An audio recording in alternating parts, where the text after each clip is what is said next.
continue via Zulu, uniform 3, Quebec uniform 2, descend Zulu 1 time.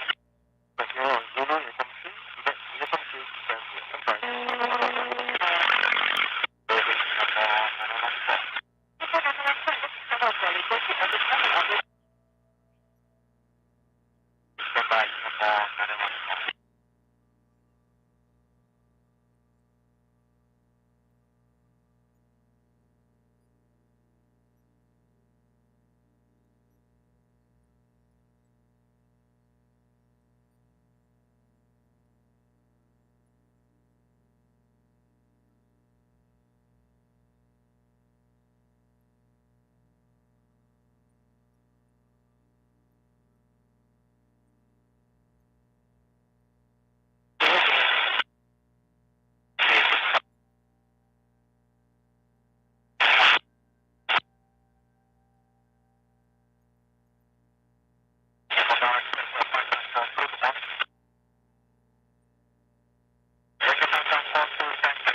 Favor, по Москве.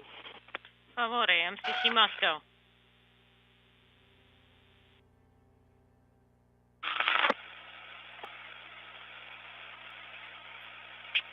Фаворы, все по Москве, ответьте. Favore, MCC Moscow. Да, отвечаем фаворы. Go ahead.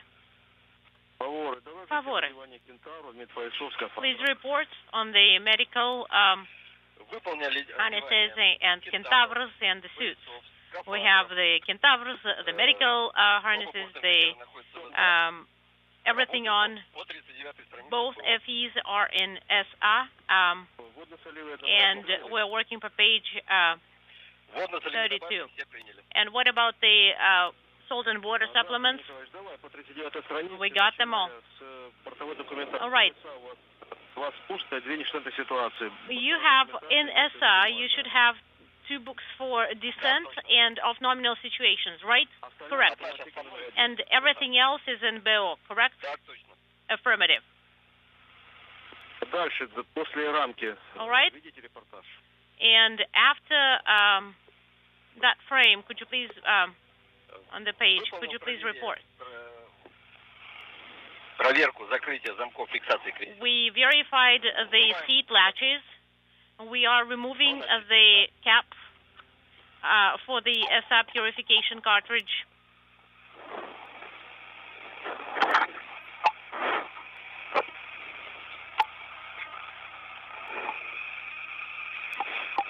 Проверяем. All right. The belt. Закрыт. EPKP valve in SA. Is it closed? It is closed. RAP 7. TLF on board. Copy.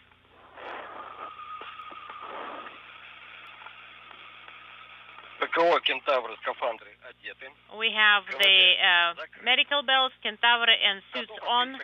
KVD PV valve is closed, and we are ready to open the KKT valve. You can put it in work.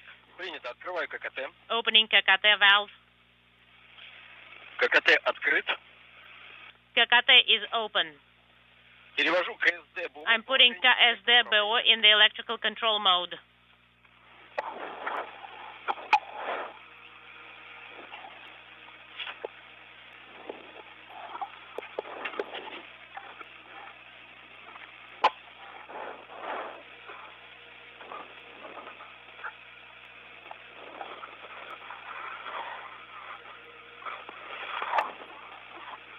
KSD BO is in the electrical control mode.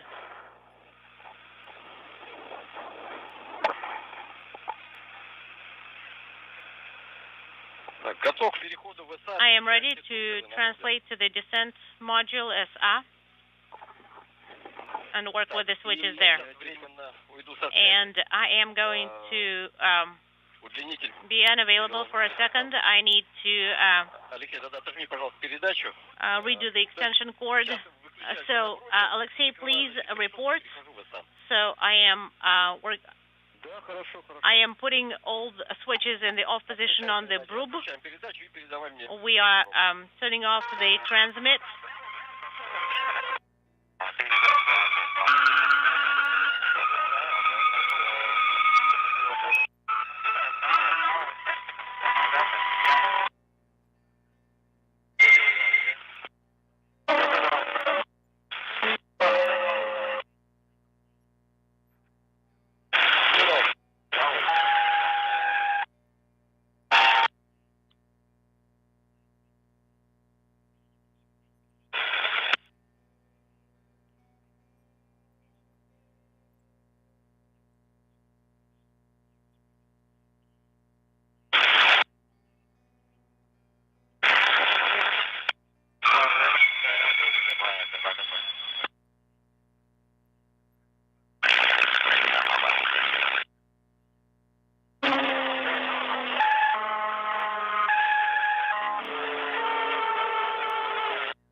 Favore, по Москвы.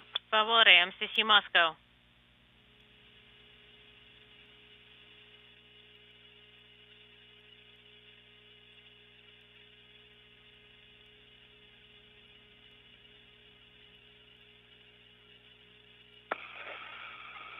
Москвы, Favore. Moscow, Favore. Favore, Москвы. Favore, MCC Moscow. Where are you at? Выполнил переход в СА. I am in the SA descent module, and I turned everything off on the BRUB panel as the BO is in the electrical control mode. Свет выключен. The light is off, Защитная крышка. and the protective cover is closed. Я понял. Copy. Продолжайте по 40-й. You can continue working for page 40. Принято. Copy. Так, подключил вентиляцию, можно включить. Все, есть вентиляция. All right, we have ventilation.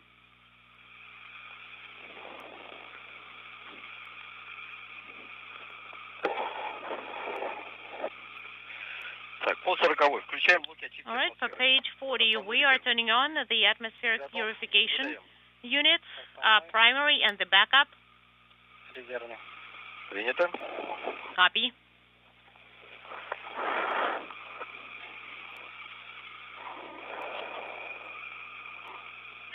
Так. Johnny, Your time to work. КР 3 в положении конденсат БО. KR3 needs to be put in condensate BO. Copy. Принято.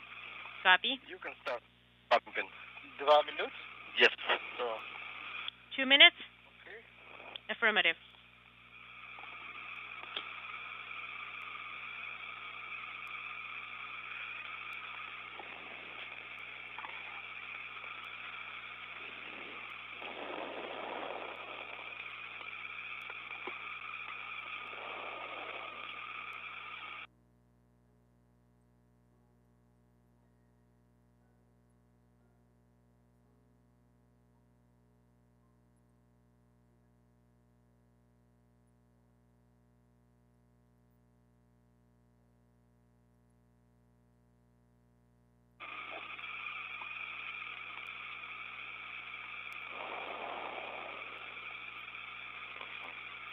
Начал работать. All right, so we started working.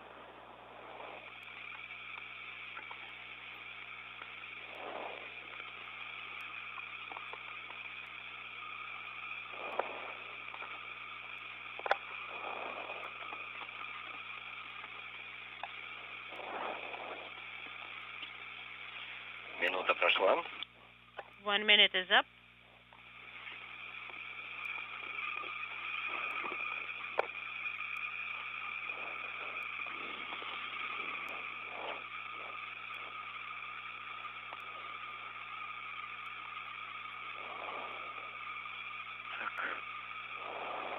Теперь надо будет проверить. And we now need to check.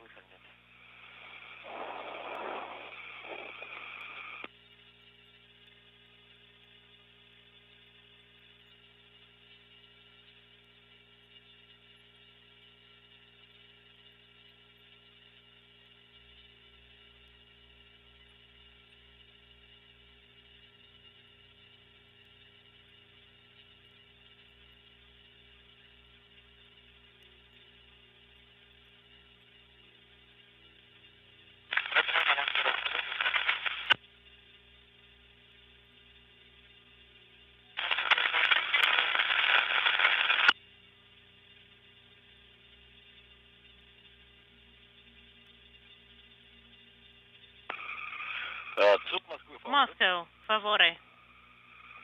На связи, Favore. Go ahead, Favore. Выполнили откачку конденсата. We are done pumping condensate from BO, КР-3 в положении конденсат СА. and we are in position condensate SA. And on your go, we wanted to put the handle in the current state. Я вас понял, не снимать. Хорошо, чтобы не мешало. All right, just Okay, just let's leave it where it is so that it's not in the way. Не мешает. Заглушка сборника конденсата в положении закрыто. And the cover for the condensate is in position closed. And favore, Отчет времени дадите по готовности. give us the countdown on when ready. На формате время дата 9. All right, on the display we have the date 9/12/2025, Moscow time 3 hours, 3, 12, 19, 21, 20, 21, 22, 23, 24, 25, 20.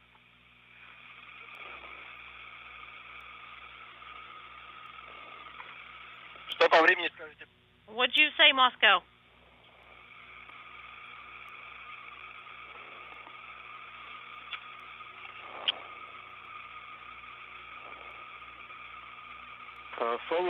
Favore, MCC Moscow. We verified that the clocks are synced, and you can proceed closing SABO hatch. Copy. We have a go to close SABO hatch.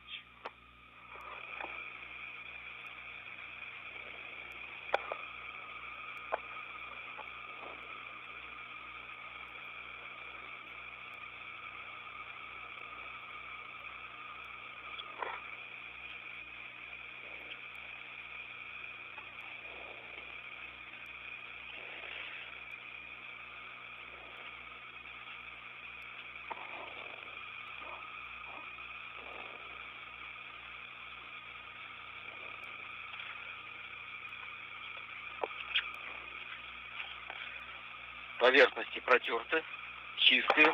All right, we wiped the surfaces. They're clean. There is no FOD foreign objects. The sensors В норме. are nominal. Закрываю люк.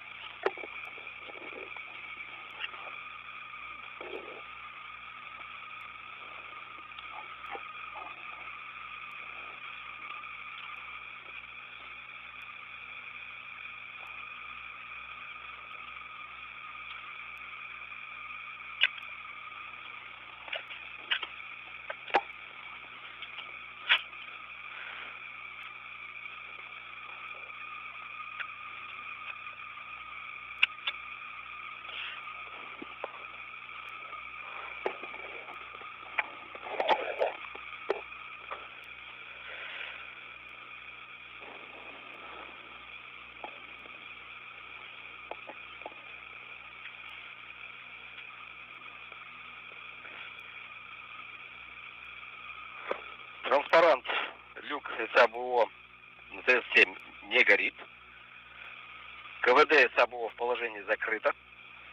КР-3 конденсат СА выполнено закрытие люка САБО. Вас понял, Фавор-1. Продолжайте по 40-й. Ведите репортаж. Принято. Указка подготовлена. Блок подсветки снят. Рассеивающий кран снят в 900-м футляре. РУС в транспортном положении. Работаем с РУО. И РУД. Так, давайте я сперва.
Фаворы типа Москвы с РУ разобрались?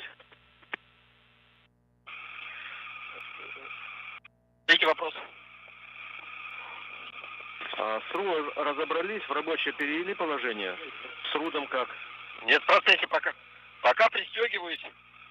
Мне надо сперва пристегнуться, потом займемся РУ-рут. Я вас понял, вас понял.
Фаворы, по Москвы. На каком этапе находитесь, Фаворы?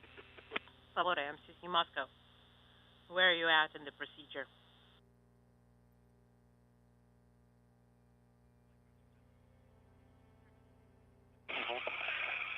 Суд Москвы Фаворы. Moscow, Favore. We prepared hand controllers, and so we are working with the operator mode. Yes, continue working. И по строковой странице не забудьте две нижних строчки проверить. And don't forget to check the two bottom lines on page 42. Copy.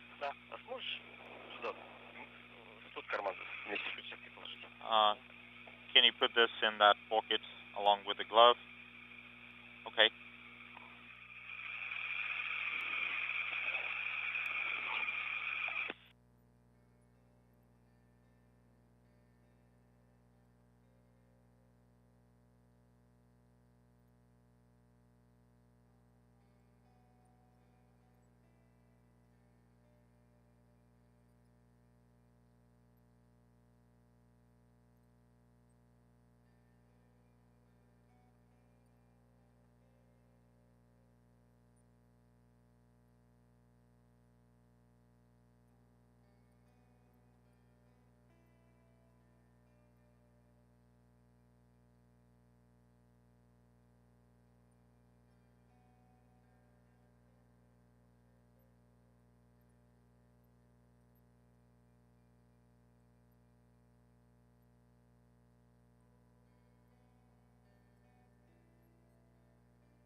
Фаворы, по Москвы.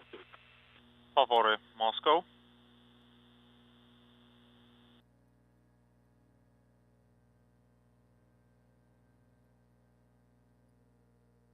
Фавором. Moscow, Favore. На каком этапе находитесь? На каком этапе? Favore, what are you doing now? Находимся на 41-й странице. We are on page 41. Замер подготовлен. We prepared the altimeter. Please take the SR pressure data. Please check the soft landing command inhibit panel. What position is it in? It's in position 2M3M. Undock inhibit override switch is in inhibit position. Copy, and SR pressure, please. At 03:33, 761, 762 is the SR pressure. 762. Correction, 782. 781, 782. Copy all.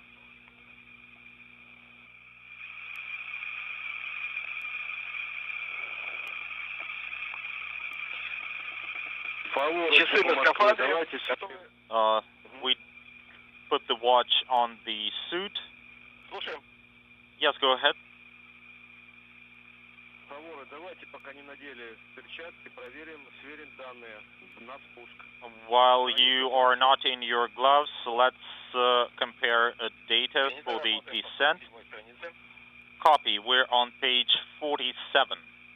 ТРДР 04 3300. Dynamic ops enable 043300. Copy. Dynamic ops enable at 4:33. 1 minute to separation 043900. 043900. Page 48.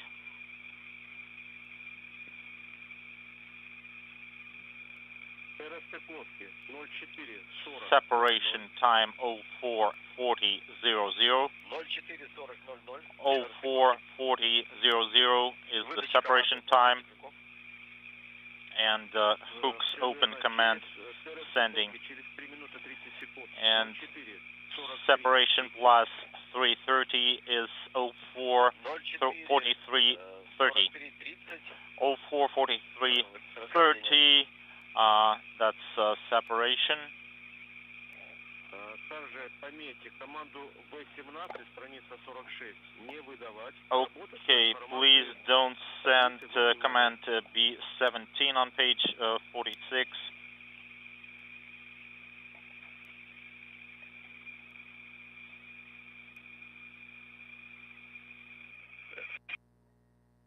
Page 46. Do not command B18, use the table. Copy, we will not command V18, periscope in approach mode, and we will activate the rotational hand controller in approach mode. Yes, that is correct. Please open page 47. It's ready. Activate wide angle.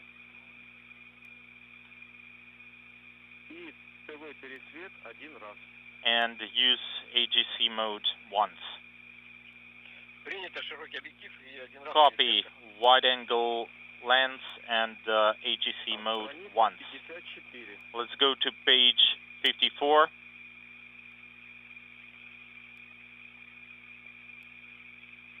Страница 104. 54. Accelerometer по КРЛ 06 08 00. 060800 is the accelerometer activation time. 0608 00 00. Принято. Copy. По КРЛ резервная батарея 0609 00. 060900 backup battery activation via KRL. Copy, 060900, backup battery.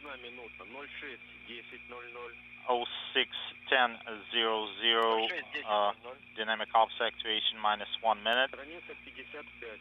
Page 55. 55.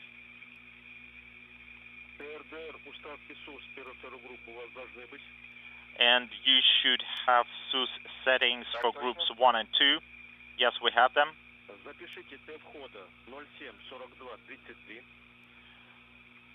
07:42:33 is the re-entry time. 07:42:33.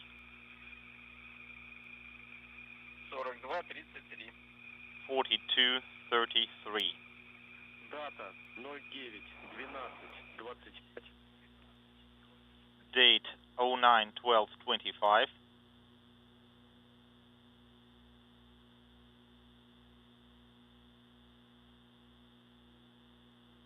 ТСКД 07:09:46. SCADET TIG 07:09:46, and the delta V is 128.0.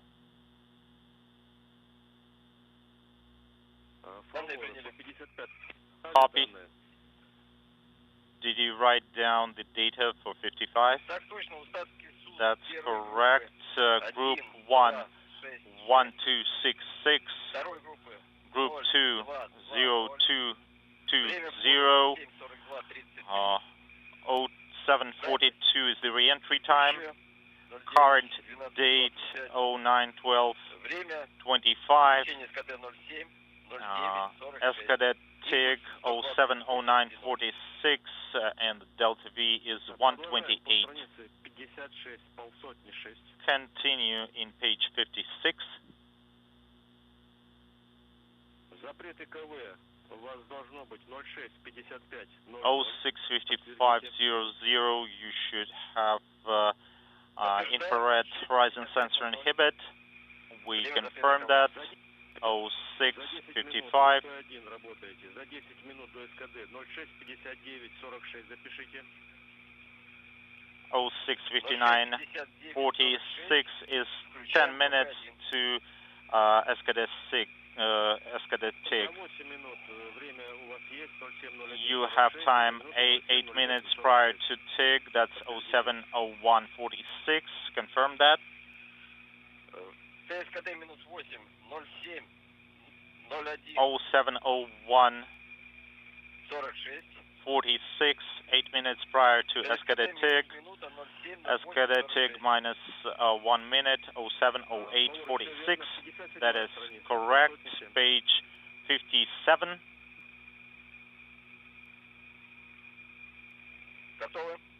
We are ready. Данные по двигателю у вас есть. 07:09:46. Импульс 128. Okay, delta V 128, and burn duration is 442.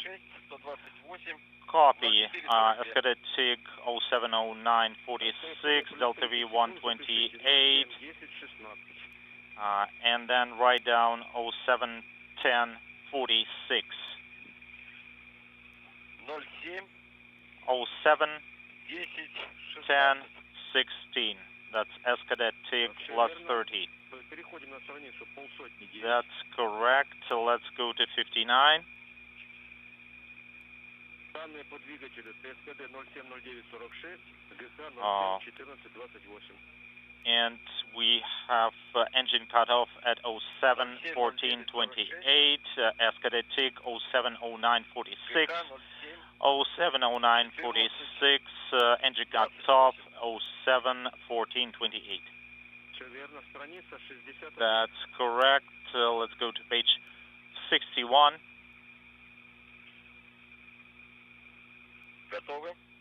We are ready.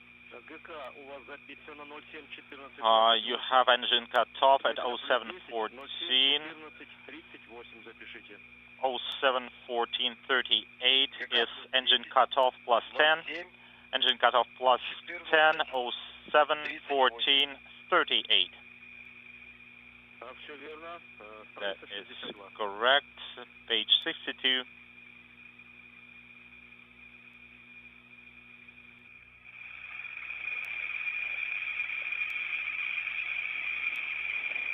Готово? We are ready. Разделение за 6 минут.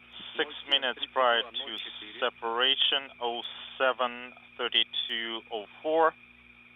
07:32:04. 07:32:04. 07:32:04. 07:32:04. Подтвердите это разделение за 2:14 и за минуту 14. And you have separation time minus 02:14 and minus 01:14.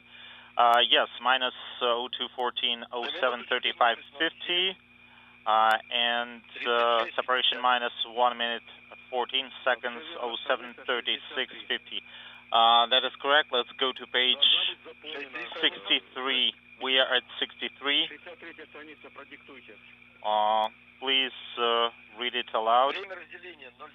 Separation time 07:38:04.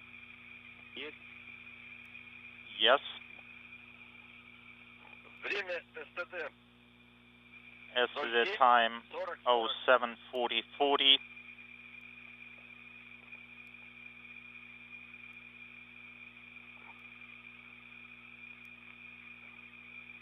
Справа уставки. Okay. Settings on the right.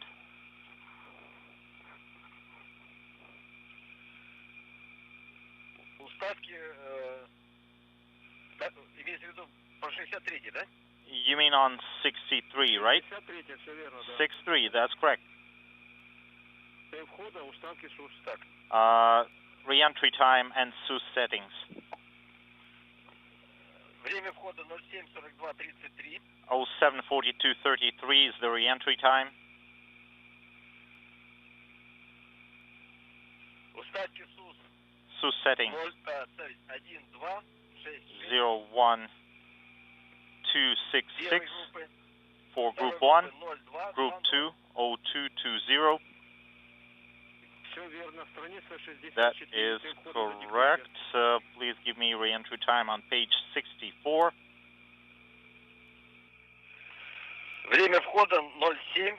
Re-entry time 07:42:33. Верно. Страница That is 65. correct. Page 65.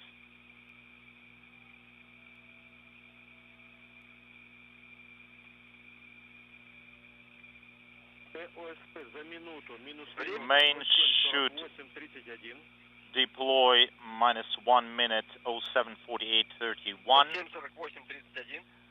07:48:31, and main should deploy at 07:49:31. We confirm 07:49:31. Страница 248. Now 248. Escadetic plus 8. 248. 248. 248. 248.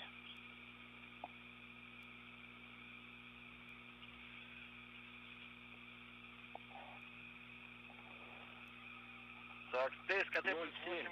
Готово записать. Escadetic plus 8, ready to copy. 17:46. 07:17:46. 07:17:46. 07:17:46. Фаворы, данные сверены. Favore, we checked the data. Приступайте к проверке герметичных скафандров. You are go to proceed with suit leak checks, and please provide a running commentary. It's page 42. Принято. Copy. Работаем по 42 странице. Готовимся к проверке герметичности скафандров. We're on page 42, suit leak check. Прекратилась подача 2. Текущее давление 793.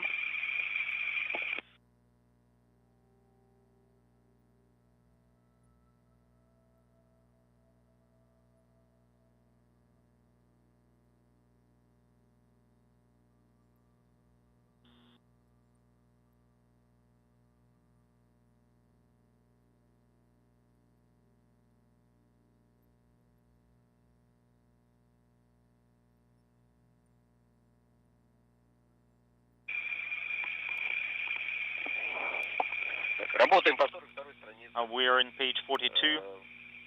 Дуплекс УФУ есть, РПВ-1 We have duplex intercom, manual ISO valve open, and we are pulling the pull straps.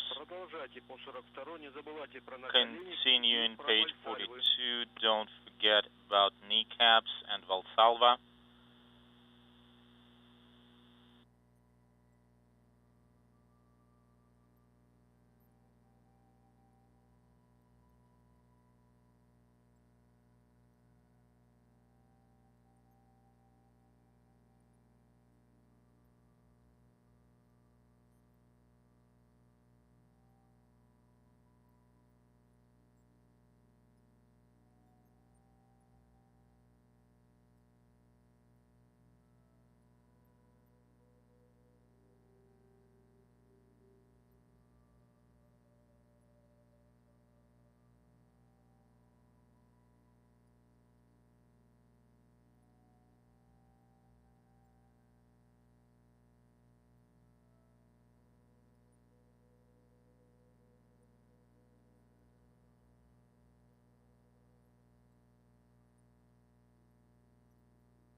Фаворы по Москвы, ответьте.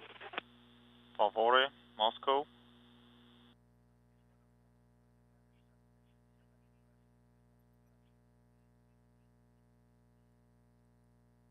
Фаворы по Москвы. Favore, Moscow. На связи, Фаворы. Go ahead, this is Favore. Фаворы, по проверке герметичности On suit leak checks, please complete the steps. We will have an 8-minute AOS, LOS.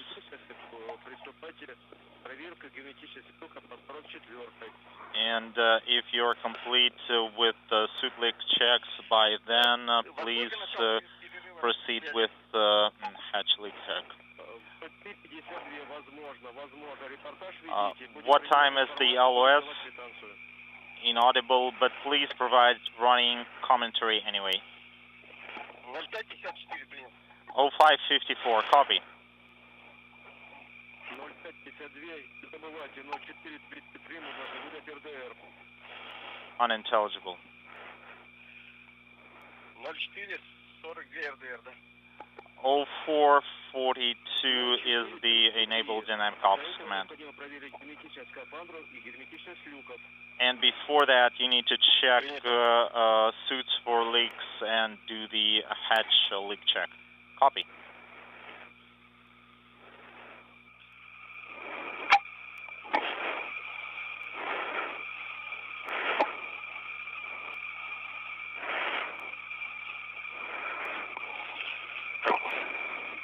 Привязная затянута. We secured the restraints. Kneecaps are installed. Одеваем перчатки. We're donning gloves.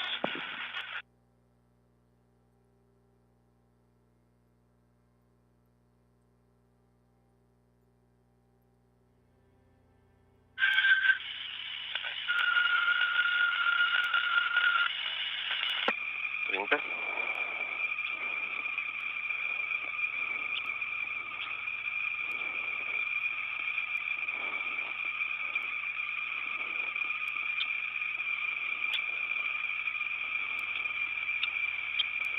Левая птица, здорово, мерно. Принято. Inaudible, copy.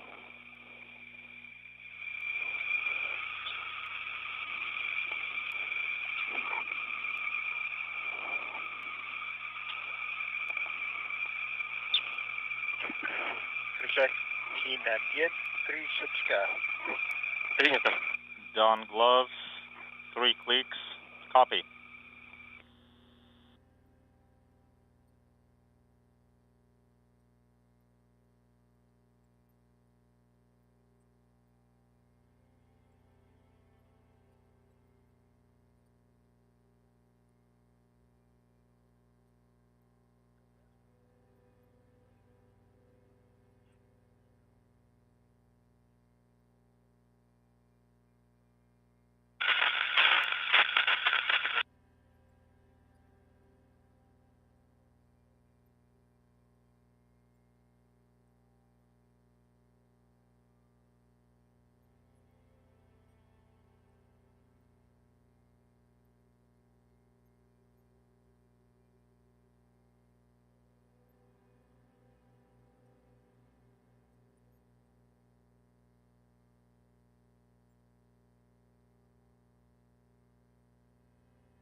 Субфаворы, приступаем к проверке герметичности скафандров. Moscow Favori, we are stepping into suit lead checks. We don't gloves.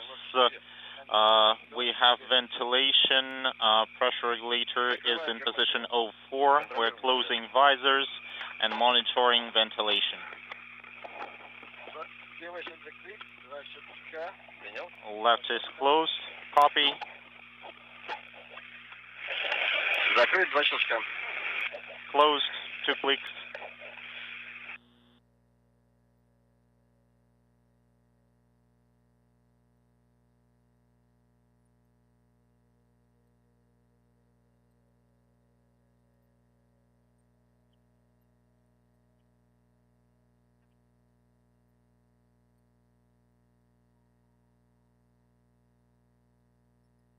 Поехали.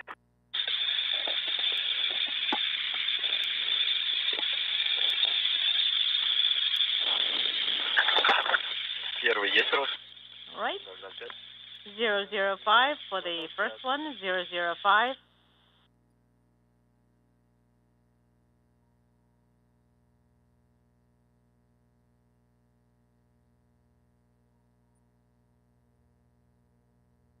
01. 30 секунд первый. 30 seconds for the first one.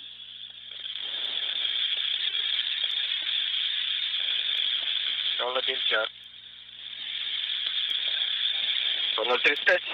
0:35. Once you get to 0:35, please report the time and close RDSP.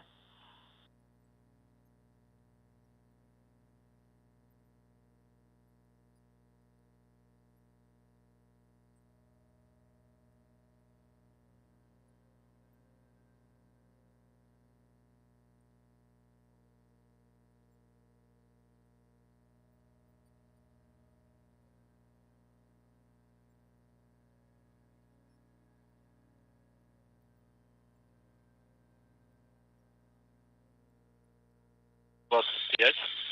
25. 0:35. 0.30. 1 minute 33 seconds. We can open the visors. Okay.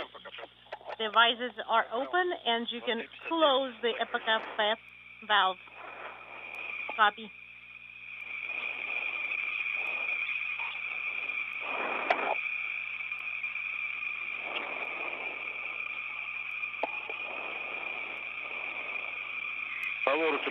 Favore, MCC Moscow.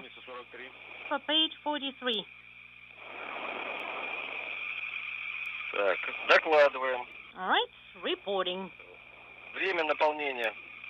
Time До 0:1. to pressurize the suits up to 0.1 is almost the same for everybody, about 30 seconds. 0.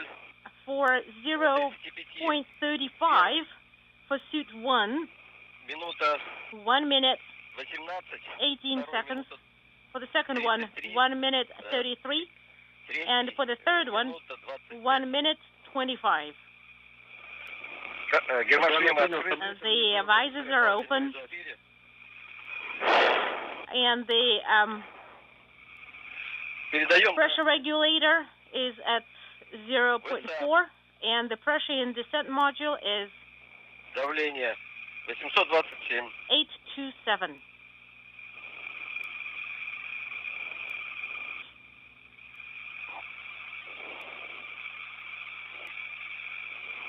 Следующее данное. CPO2 210 сработал состав. 210, and we got the notification about Запас. air unintelligible. Запас первый, What's the reserve? второй секции And the 191. first section is 191. Кислород на баллоне садки In 26. SO2 tank 266. Тумблер ПБК введен. Do we have the PBK switch primed? Yes, we do. All right, you can continue with the Принято. Готовим. leak checks and prepare S7 command. We have S7 primed. Закрываем РПВ-1. Close RPV1 valve. Принято. Okay, S7 is ready. Так, по команде. Okay, and on the go. Готов. I'm ready. 3. Так, сбрасываем на 150. All right, go down by 150.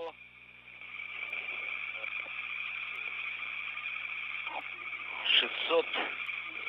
Такой же до 700. Down to 600, actually 700. All right, sending the command to release the pressure by 150. We have the notification KSDBO open.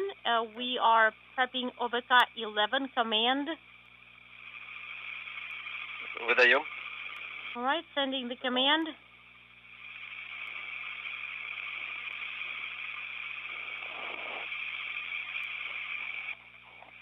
Так. Текущее давление. And the current pressure in BO is 90. 590. Открыт КСДБО не горит. And SDBO open is not illuminated. На время 04. And for давление 0403, SR pressure is 825. 825. БО давление. BO pressure is 600. Данные приняли. All right, we wrote it down. Скажу. And I will remind you about the 5-minute measurement. Принято. Copy. We'll remind you about the 5-minute measurement.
Фаворы до 5-минутного завера 30 секунд. Cavalry, you have 30 seconds till 5-minute measurement.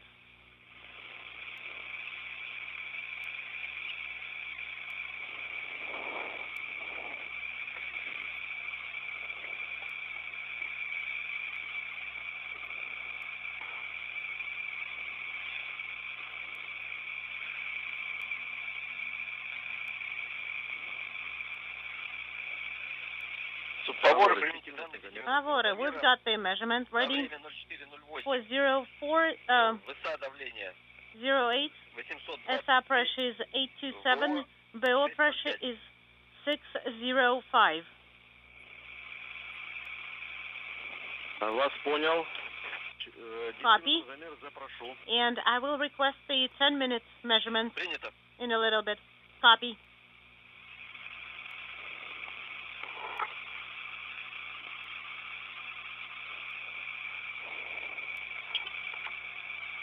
Johnny, do you want?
Favore, через 30 секунд. Favore. 10-минутный замер.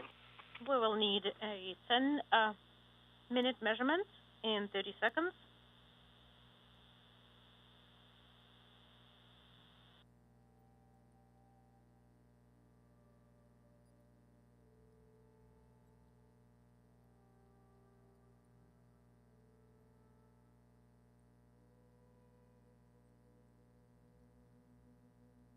Favor, по Москве готов. Favore, MCC Moscow, we are ready to copy. Favore, MCC Moscow, 10-minute measurement is ready. SA pressure is 824. БО давление BO pressure is 604. 604. Данные принял. 15-минутный замер, подскажу. We copy, and I will remind you about the 15-minute measurement. Принято. Copy.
Attached to the Prishal module on the Earth-facing side of the Russian segment of the International Space Station.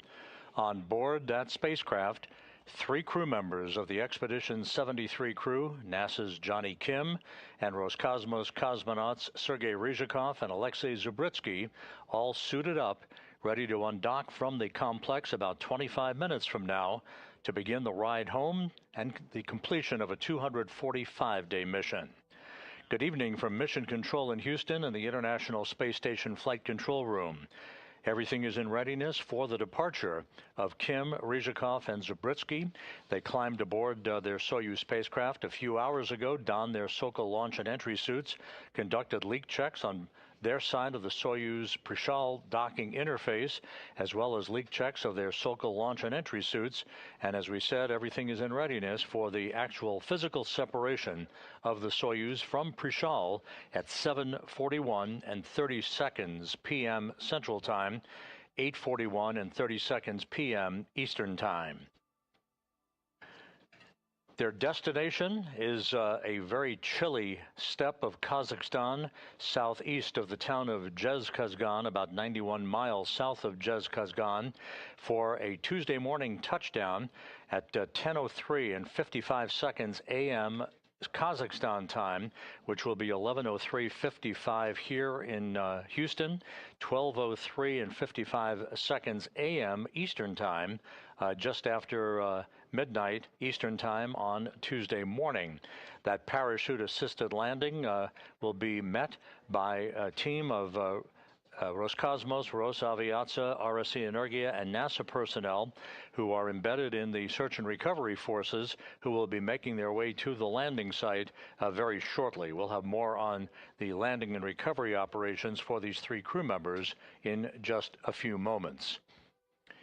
The International Space Station is currently flying 262 miles over Madagascar, moving from southwest to northeast in an orbit inclined 51.6 degrees to either side of the equator. As we mentioned, the 3 returning crew members, NASA's Johnny Kim, Soyuz commander Sergei Ryzhikov, and Roscosmos cosmonaut Alexei Zubritsky, climbed aboard their Soyuz spacecraft, closed the hatch a few hours ago, and conducted leak checks on their side of the docking interface, as did the remaining expedition crew members on the station side of the docking interface. So we have an airtight seal ready to depressurize that small passageway or vestibule prior to the time of the command to open up the hooks holding the Soyuz to the Prishal module. The Prishal hooks themselves were opened just over an hour ago, just prior to the completion of the leak checks at the docking interface.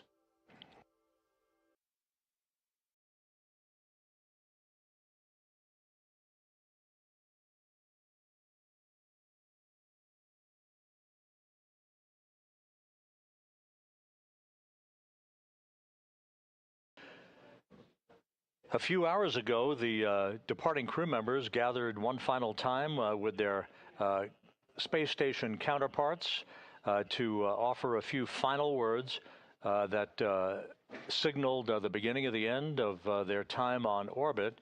You see Johnny Kim there on the right, Sergei Ryzhikov in the middle, in the front row, and on the left, Alexei Zabritsky.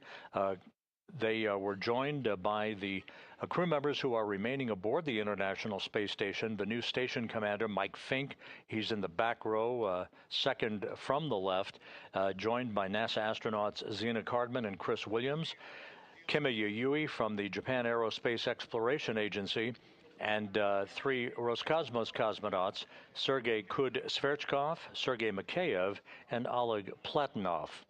At the time of physical separation of the Soyuz from the Prishal module, about 21 minutes from now, that will mark the official end of Expedition 73 and the beginning of Expedition 74.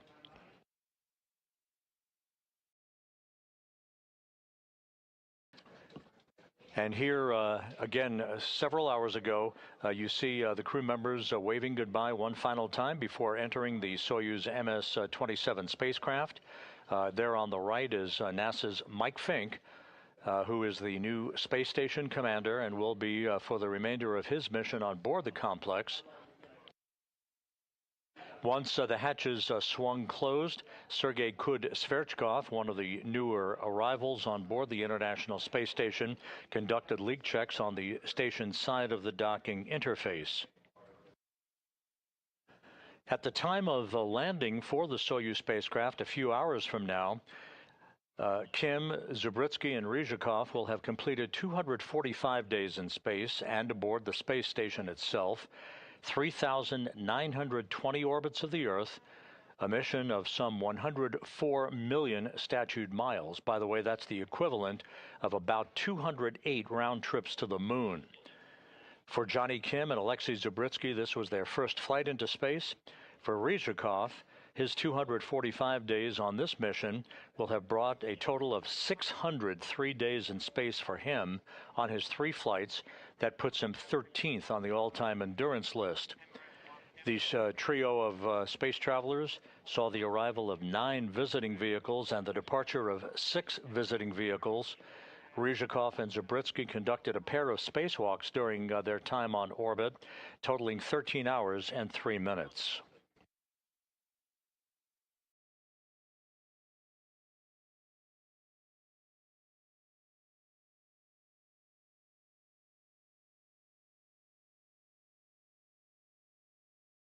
We are about 6.5 minutes away from the flight control team here in Houston, led by Flight Director Heidi Brewer, polling the team here in Mission Control for a go for undocking.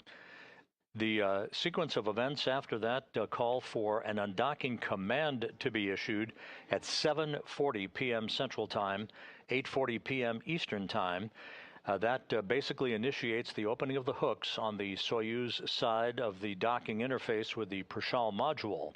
That procedure takes about 90 seconds to complete, followed by springs on both sides of the docking interface pushing off against one another to actually create the physical separation of Soyuz from the Prishal module and the International Space Station.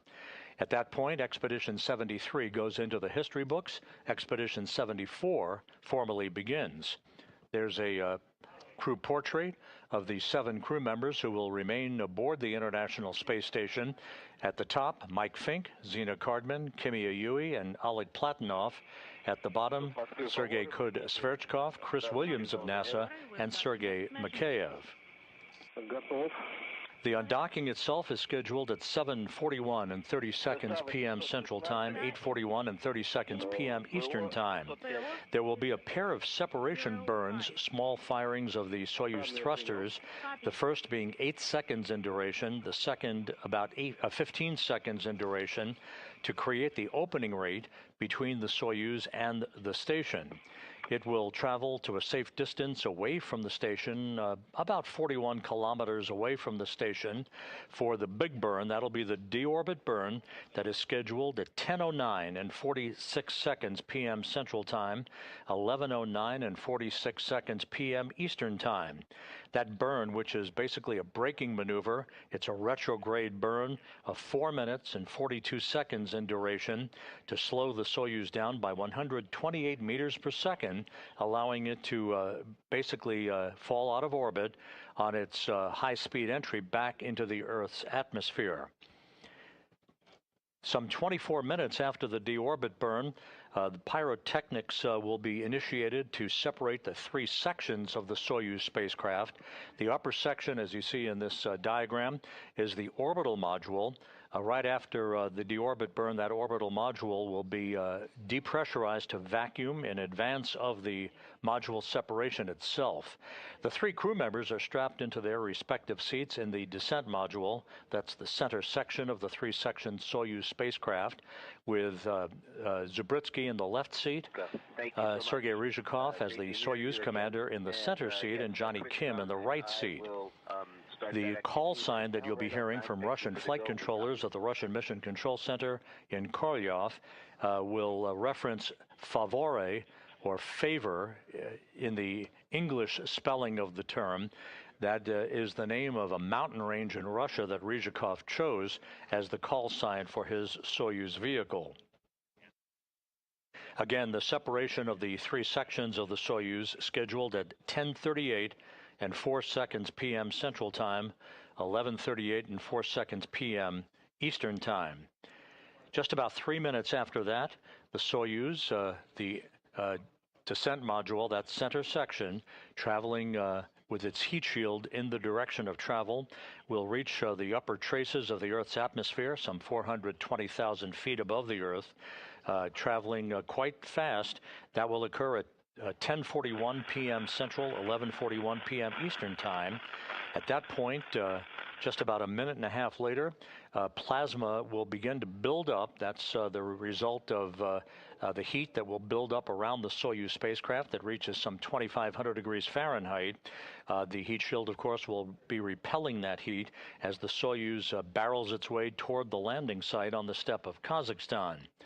Once the spacecraft and its 3 occupants exit the plasma regime, they'll feel maximum G loads on their bodies, the first tug of gravity in some 8 months of spaceflight. The maximum G loads of about 4 to 5 Gs against their bodies expected to occur at 10:47 p.m. Central, 11:47 p.m. Eastern Time. The command to open the parachutes on the Soyuz will occur at an altitude of 10.6 kilometers, or 6.5 miles above the Earth, 34,777 feet to be precise. That command to open the chutes is expected at 10:49 and 31 seconds p.m. Central Time, 11:49 and 31 seconds p.m. Eastern Time. That parachute deployment sequence is triggered by a barometric pressure sensor at an altitude of 41,000 feet. At that point, the main parachute cover is jettisoned by pyros and springs, pulling out 2 extraction chutes, which in turn pulls out the drogue chute. That in turn pulls out the main chute. This all takes about 20 seconds to occur. Then at 21,300 feet, a barometric pressure sensor starts a timer that triggers most of the remaining events in the landing sequence. At an altitude of just 18,000 feet above the Earth, commands are issued to jettison the heat shield, inhibit the entry thrusters, and to open up valves to vent all the hydrogen peroxide fuel for the entry thrusters and the oxygen in the life support system tank. You've seen, perhaps in past Soyuz landings, a white vapor emanating from the spacecraft. That is normal. That's a combination of hydrogen peroxide and oxygen venting into the air. The purpose of this is to safe the vehicle for landing. The search and recovery forces do not want hazardous gases to remain in those tanks when the soft landing thrusters fire just a second or two before touchdown. This way, the ground support team can approach the vehicle immediately without any concern for hazardous gases. If all goes as planned, landing will occur at 11:03 and 55 seconds p.m. Central Time, 12:03 and 55 seconds a.m. Eastern Time, 10:03 and 55 seconds a.m. Kazakhstan Time. That'll occur about 91 miles southeast of the town of Jezkazgan, 2 hours and 6 minutes after sunrise at the landing site in Kazakhstan. Let's open manual ISO valve 2. Here it is. The NASA team that flew into Kazakhstan over the weekend, they received their helicopter assignments and flew on an Antonov 26 aircraft from the main staging city of Karaganda, Kazakhstan, to the forward staging site in Jezkazgan, Kazakhstan last night. They overnighted in Jezkazgan, now have made their way to the airfield in Jezkazgan, where they will board a half a dozen helicopters en route to the landing site, taking off in sequential fashion to arrive in the vicinity of the landing site around the time that the Soyuz will be approaching its touchdown point. They will form a circular racetrack pattern around the landing site. The voice and telemetry from Soyuz will be relayed through that Antonov fixed-wing aircraft that will send all of that voice and data back to the Russian Mission Control Center in Korolyov outside of Moscow. As is typical for a Soyuz entry, we do expect a loss of signal in voice communications from Ryzhikov aboard the Soyuz when it reaches a point about 128 kilometers away from the station. The antennas on the Soyuz and the antennas on the station will not be close enough to provide voice relay. So the communications, as is always the case, is expected to be a bit choppy from time to time until the Soyuz, with its familiar beep-beep from its beacon, reaches the vicinity of that Antonov 26 at the landing site, and then we should be good to go for a touchdown about 91 miles southeast of the town of Jezkazgan. I have Sudan power, onboard computer ready. На input 2 ТВС форматом. And select TV system display on input 2. Okay, I'm priming command R17.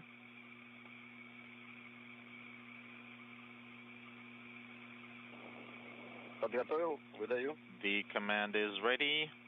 Sending the command. Передатчик. Transmitter is on. Display plus TV mode. We are less than 9 minutes away now from the command for the undocking. Again, this command that will be issued display at 7:40 p.m. Central Time, 8:40 p.m. Eastern Time, is designed to open the hooks holding the Soyuz in place, latched on to the Prashal module, to which it has been attached since April 8th.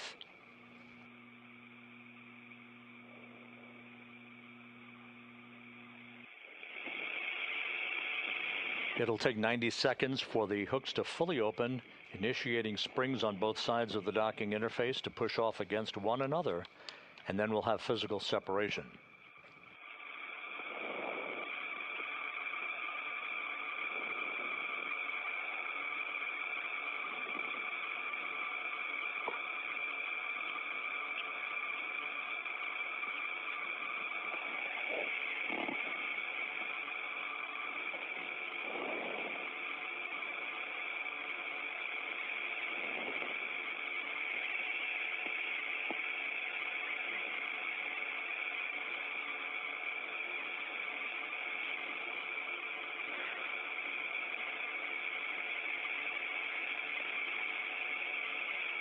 Секунд до ТРДР.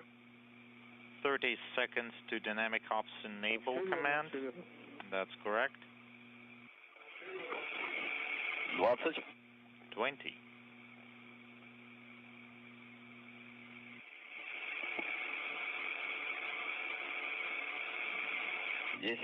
10. All of the activities leading up to the anticipated undocking just a few minutes from now have gone very smoothly. No issues reported. Again, the departing crew members, Kim, Ryzhikov, and Zabritsky, floated into their Soyuz vehicle at 4:30 p.m. Central Time, closed the Soyuz hatch behind them, began a series of leak checks before donning their Sokol launch and entry suits, conducted leak checks in the suits themselves, and everything is in readiness for their departure. With your go prior to TV more, I selected wide angle length. I'm activating AGC mode. Yes, press it once. Выдал один раз пересветку. AGC mode once. Принято. Views nominal. Copy. This view is the same view that the three crew members are seeing inside the descent module on their control panel. TV more. This is the external camera cross-haired view from the Soyuz MS-27. I have soft dock. You're familiar with that cross-haired engineering view. You'll see the data in the lower left-hand screen represent the distance that the Soyuz will have backed away from the International Space Station and its rate of departure. I'm activating the headlight. Выдаем. S-17 commanding. Включили фару. We activated the headlight. ISS power connection is not lit. Не горит. Docking system remote control is not lit. С вашим разрешением 04 39 With your go, we are ready to power up the docking system at 043900. I confirm 043900. That's command D7 from the command control panel. Copy. Again, a great view of the Soyuz MS-27 in the final minutes before its departure from the Prishal module.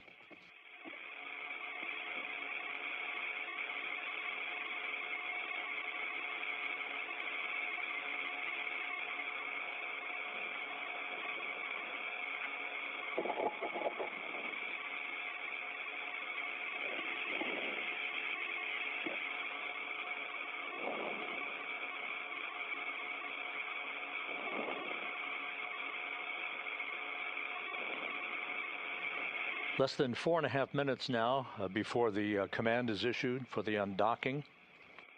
Once again, physical separation will occur 90 seconds after the issuance of that command.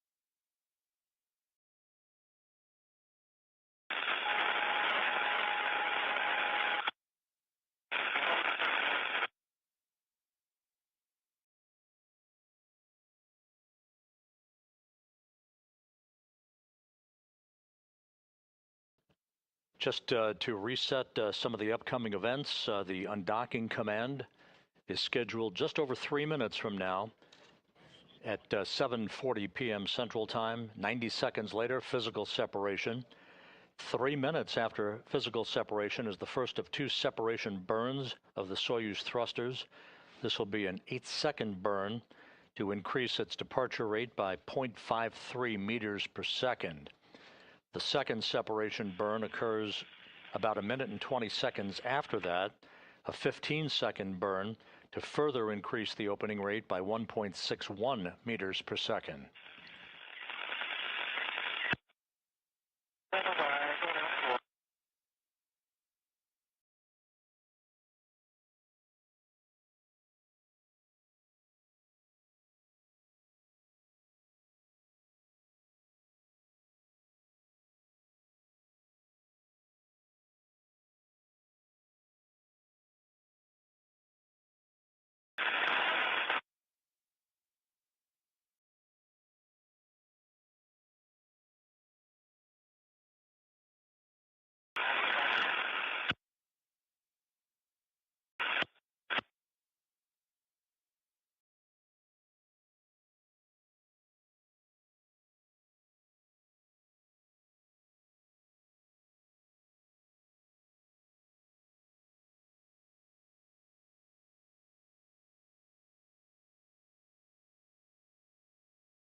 30 seconds. Готовы через 20 минут выдать. Just over a minute away from the undocking command being issued to begin the trip home for Kim, Ryzhikov, and Zabritsky, and a chilly homecoming on the steppe of Kazakhstan on Tuesday morning. 4, 3, 2, 1. Commanding. Дмитрий 7. D7, D11, Дмитрий 15. lit, D15, lit, The Soyuz docking mechanism has now been activated. lit, TS8 mechanical connection is lit. Решение в 04:40:00. Готовы выдать команду на открытие крюков. With your go at 4:40, we are ready to command hook opening. Yes, you have a go to command D17 at 04:40. Copy. Commanding in 20 seconds. D17. Standing by for the issuance of the undocking command. 10, 5, 4, 3, 2, 1. Commanding. And the command has been sent to open the hooks. This will take about 90 seconds to complete. Closed. Not lit. S13 is not lit. Transfer hatch closed is lit. The hooks are driving according to telemetry being received at the Russian Mission Control Center. Pressurization. Copy, awaiting separation. Copy.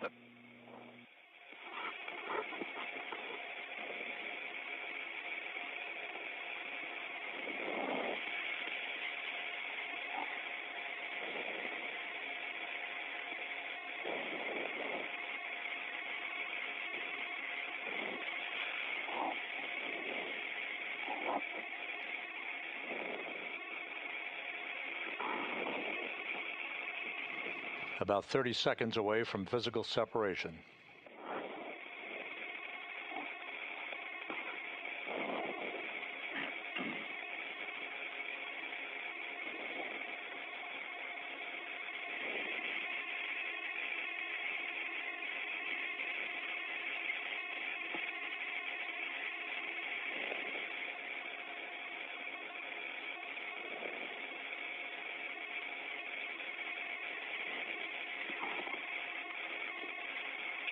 Есть погасание механсоединения. Mechanical connection is not lit. Есть восхождение. And we have undocking. 41:36. 04:41:36. I have separation. Docking system mode is complete. Soft dock is not lit. I have attitude system readiness 1 and 2. And indicator mode is not lit. Undocking confirmed at 7:41 and 30 seconds p.m. Central Time, as Soyuz and the International Space Station flew 262 miles over eastern Mongolia. Condition. Let me see. Expedition 73 in the history books. Expedition 74 now officially underway. Is clean, no FOG, and we're continuing to separate. Favore, please confirm interface condition. This view from the Soyuz external engineering camera. 2 minutes to first burn. That first burn, as mentioned, an 8-second burst of the Soyuz engines. That will initiate a faster opening rate.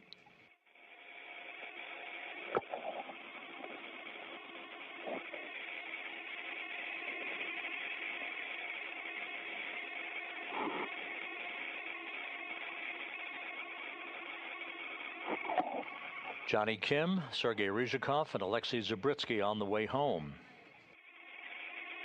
Undocking occurring flawlessly on time at 7:41 and 30 seconds p.m. Central Time.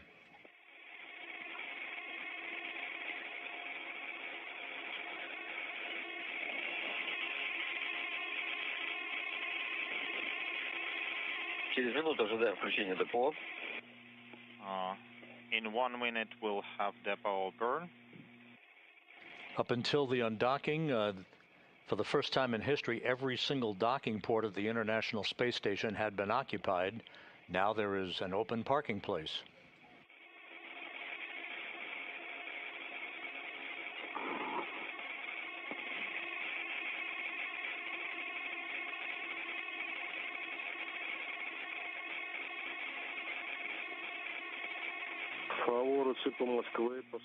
Favori, Moscow on interface conditions. I reported that the docking interface is clean and there are no debris. We're continuing to separate. 10 seconds to thruster firing.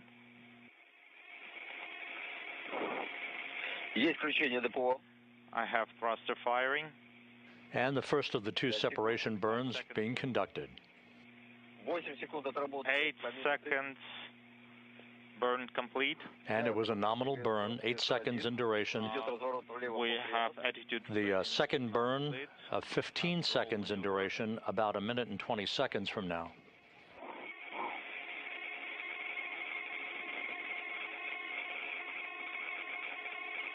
Экипаж МКС ЦУПа Москвы в канале СГ-1 для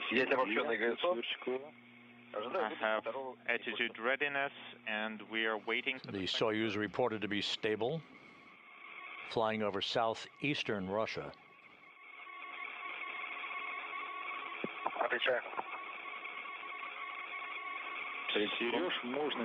30 seconds. Принято в работе. Это.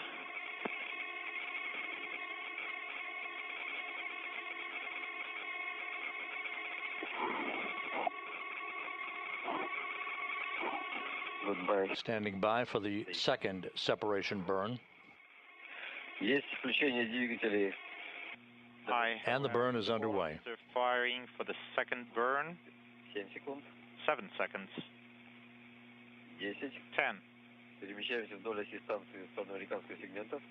We are translating towards the USOS. The burn and the second burn of 15 seconds in duration was nominal. So the Soyuz has increased its opening rate on the International Space Station after an on-time departure. Victor 18 is prime. We're sending the command. The command is sent. We are continuing in page 50. We have time cycle completion. Rate sensors not lit. Accelerometer is not lit. Prop system pressurization is not lit. And we're priming Ivan 1. What's the E1 status? It is lit. We are priming Andrei 11. Don't touch. With your go, we are ready to select first thruster manifold. That's correct. A11. Commanding A11. Andrei 13 is not lit. Priming D8.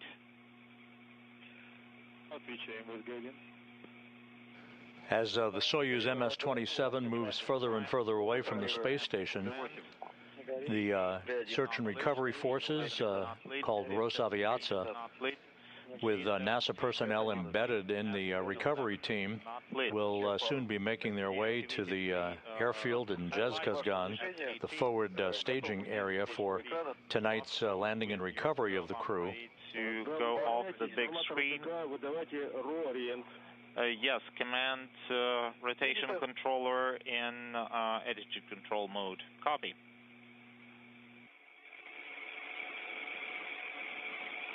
All of the Soyuz systems reported to be in great shape. Next up on the checklist of timelined events will be the deorbit burn. That is scheduled at 10:09 and 46 seconds Central Time, 11:09 and 46 seconds Eastern Time, a 4-minute, 42-second braking maneuver to slow the Soyuz down by 128 meters per second. Control mode, and we're stowing the translation hand controller in transmit position. Copy.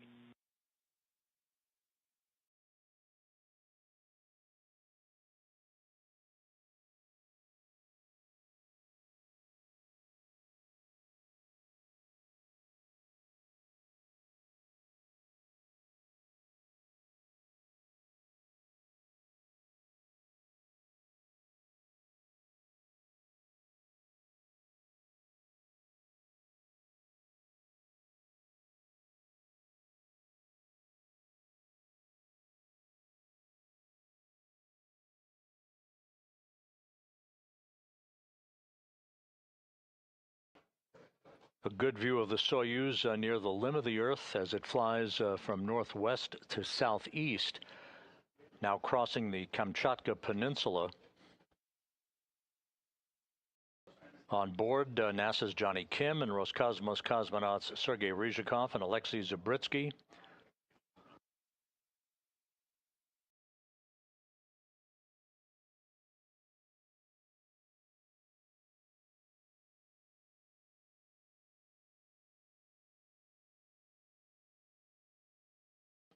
We're about 3 hours, 13 minutes away from touchdown of this vehicle, the descent module, a parachute-assisted landing on the steppe of Kazakhstan.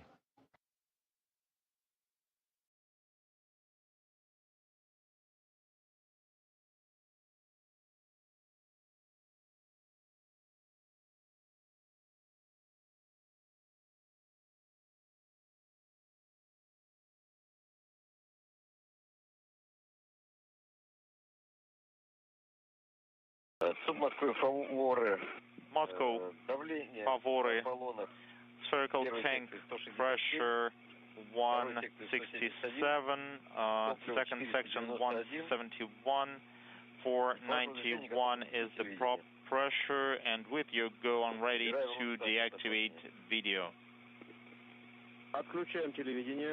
Let's deactivate video, Favory. We have a go, copy.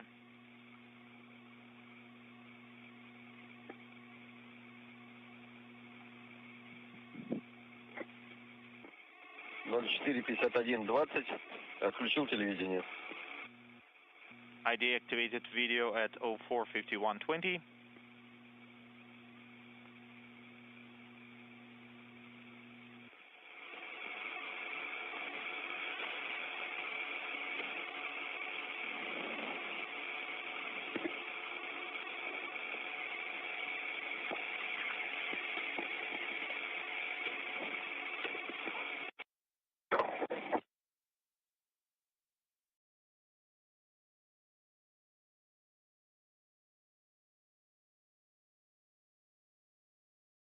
Фаворы Москвы. Признак спуск введен. Уставки на спуск заведены. Favory, we have the descent flag. The settings are ready, and we'll be working on page 54, but we have plenty of time before that. Copy.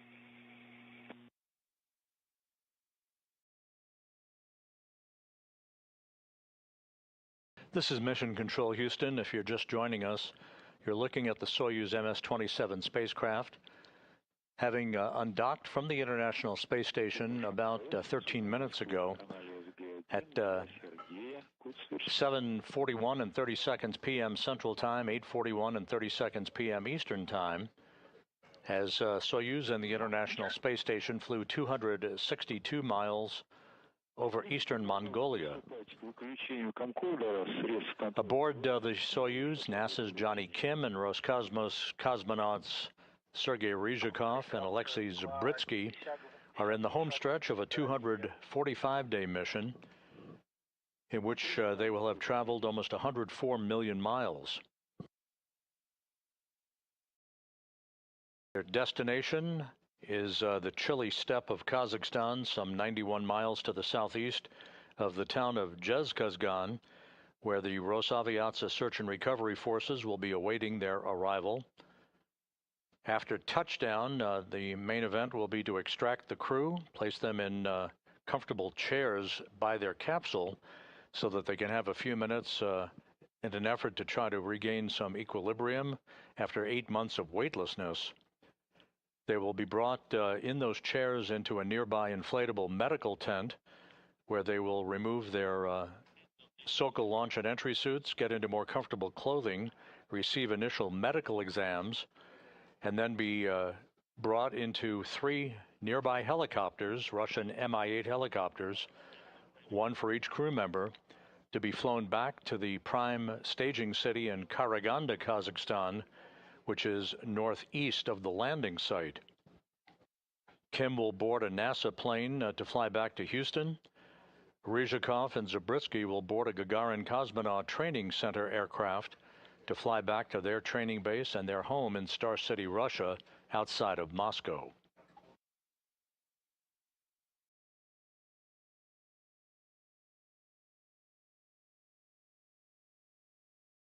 Фаворы по Москве. Фаворы, Moscow. Фаворы на связи. This is Favore. Фаворы, все идет штатно в соответствии с программой полета. Everything is nominal according to the flight program. Please stay online. Будем работать по странице 54. We expect the next com session at 0600 and we'll be performing steps in page 54. Copy. Next com session at 0600 and we'll be performing page 54. And please be on comms. If there are any questions, we're always ready to answer. Copy. Thank you.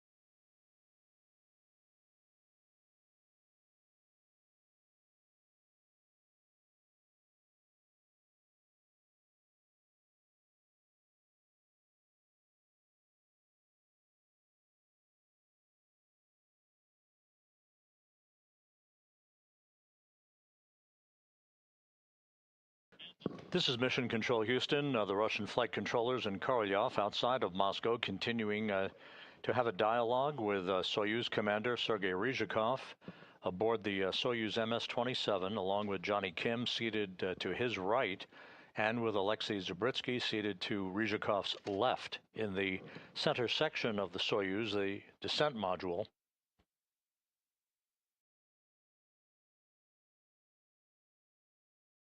The Soyuz moving to a safe distance away from the International Space Station for the initiation of a deorbit burn at 10:09 and 46 seconds p.m. Central Time, 11:09 and 46 seconds p.m. Eastern Time. This is basically a braking maneuver to enable the Soyuz to drop out of orbit for its high-speed entry back to Earth.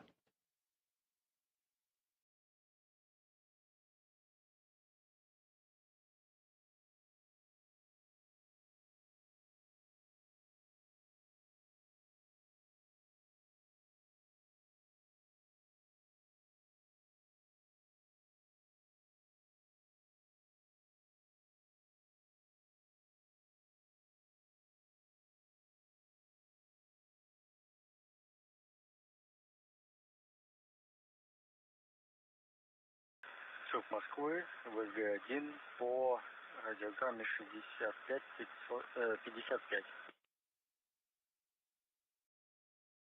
Отвечаем, ВГ-1.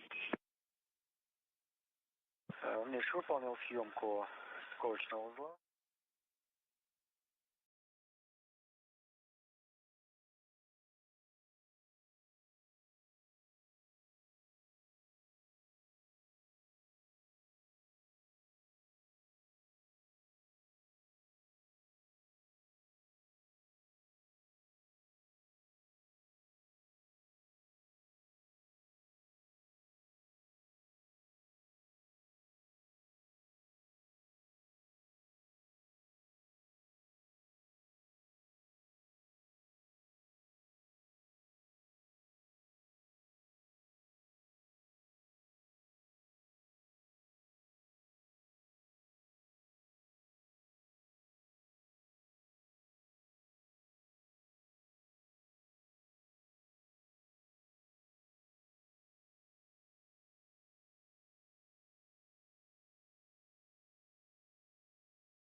Fading from view, the Soyuz MS-27 on course to reach a distance of some 41 kilometers away from the International Space Station for the initiation of a deorbit burn about 2 hours and 9 minutes from now.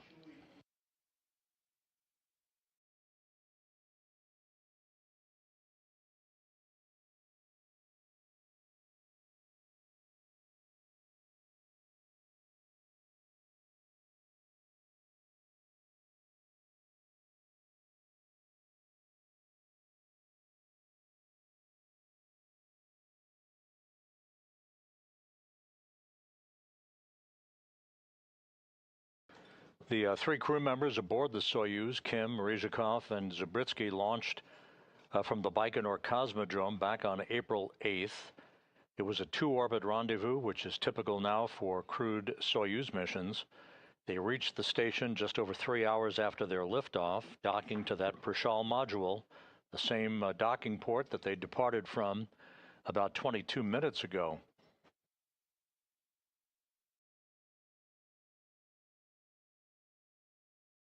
The crew saw the arrival of 9 visiting vehicles and the departure of 6 visiting vehicles.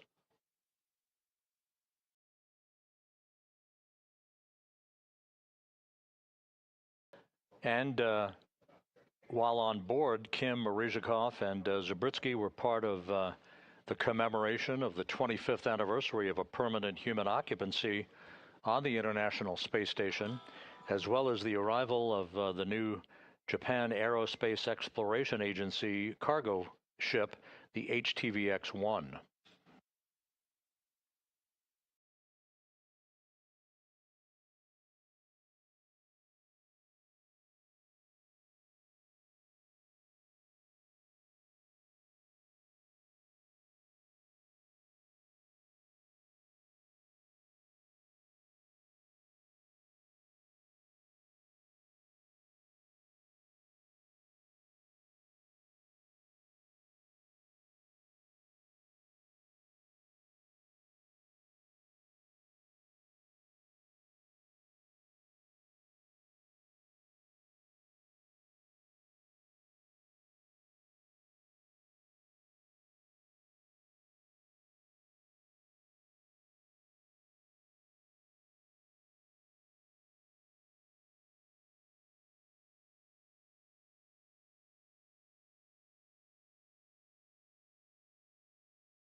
As the Soyuz is just about out of view from cameras on the International Space Station, the initial report from the NASA team embedded with the Rosaviatsia Search and Recovery Forces is that they are departing their hotel in Zhezkazgan for the airfield there, where they will board the Russian Mi-8 helicopters eventually to fly down to the landing site.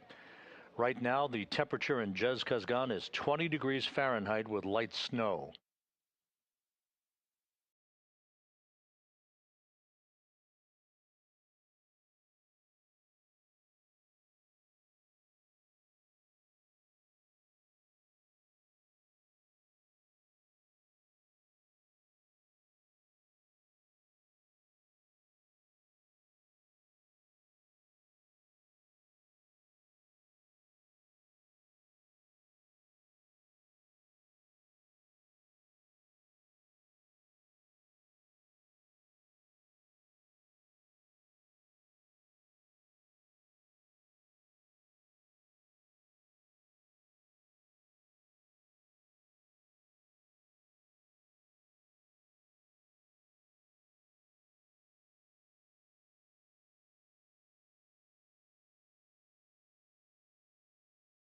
The Russian flight controllers are in the process of uplinking landing site coordinates for the onboard computers on the Soyuz. The landing site will be about 91.3 statute miles southeast of Zhezkazgan, with the landing occurring 2 hours and 6 minutes after sunrise. Sunrise at the landing site is about 52 minutes from now. with the deorbit burn planned for 10:09 and 46 seconds Central Time.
This is Mission Control Houston with the Soyuz MS-27 now having passed out of visual range of external cameras on the International Space Station.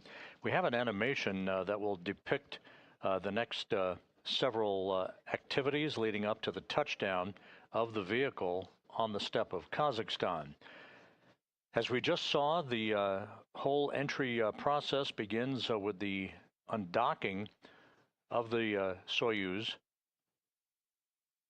Of course, that occurred a short time ago at 7:41 and 30 seconds p.m. Central Time. The Soyuz backs away to a distance of about 41 kilometers away from the International Space Station for the deorbit burn, which is a 4-minute, 42-second retrograde braking maneuver to slow the Soyuz down and allow it to drop out of orbit. Some 24 minutes after the deorbit burn is complete, pyrotechnics will separate the three sections of the Soyuz. The crew, of course, strapped into their seats in the descent module with the heat shield in the direction of travel to repel temperatures that will build up to about 2,500 degrees Fahrenheit. The first major activity after that will be the command to open the chutes, first drogue chutes, then the main parachute, and just a few seconds before touchdown, the soft landing thrusters will fire just about 1 to 2 seconds above the ground. That is a final braking maneuver to soften the landing for the crew on board, and the Soyuz will be home. Landing is scheduled tonight at 11:03 and 55 seconds p.m. Central Time, 12:03 and 55 seconds a.m. Eastern Time on Tuesday, 10:03 and 55 seconds a.m. at the landing site in Kazakhstan, about 91 miles to the southeast of the town of Zhezkazgan, where the Rosaviatsa Search and Recovery Forces will be moving to the airfield there to board Russian Mi-8 helicopters to make their way to the landing site for the recovery of the crew.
Ahead on 2.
Москвы фавором.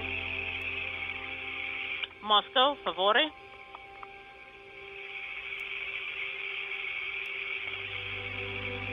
Москвы, как принимаете фавор? Moscow, favore. How do you copy? Москва на связи. Favore, this is Moscow. We read you loud and clear. How are you? На борту порядок. Everything's fine on board. We're feeling fine. Работаем по 54-й странице. We are working per page 54. Проверили параметры ГДУ. We checked out the KDU parameters, and Второй сектор 170. 167, 172 are the pressures in the Команда подключения.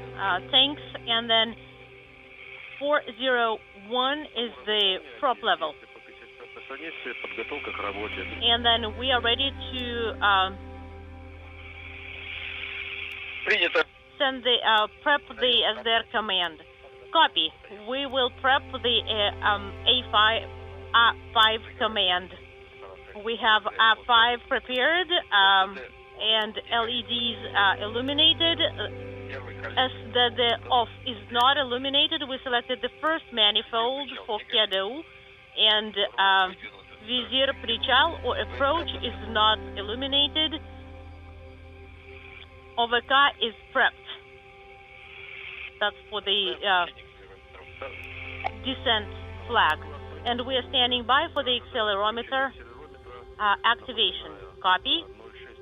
At 060800,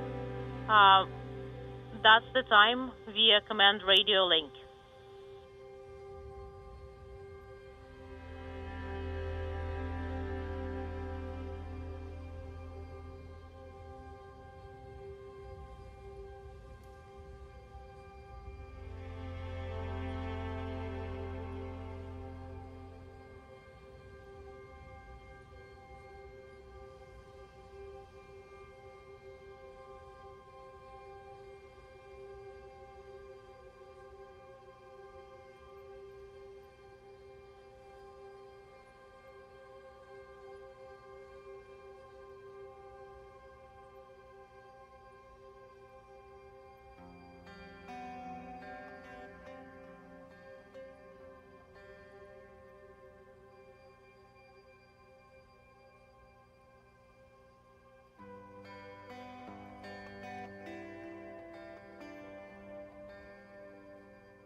Moscow, favore.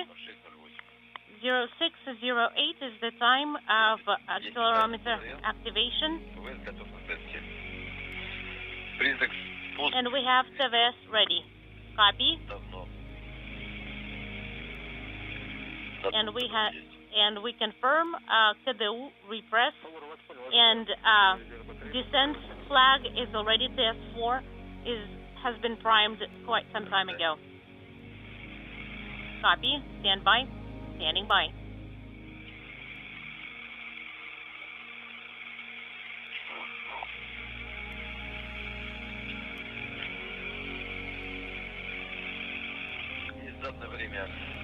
We confirm that the backup battery got activated at the time indicated. So we confirmed the S6 went through, and we are working with TVS system. Copy.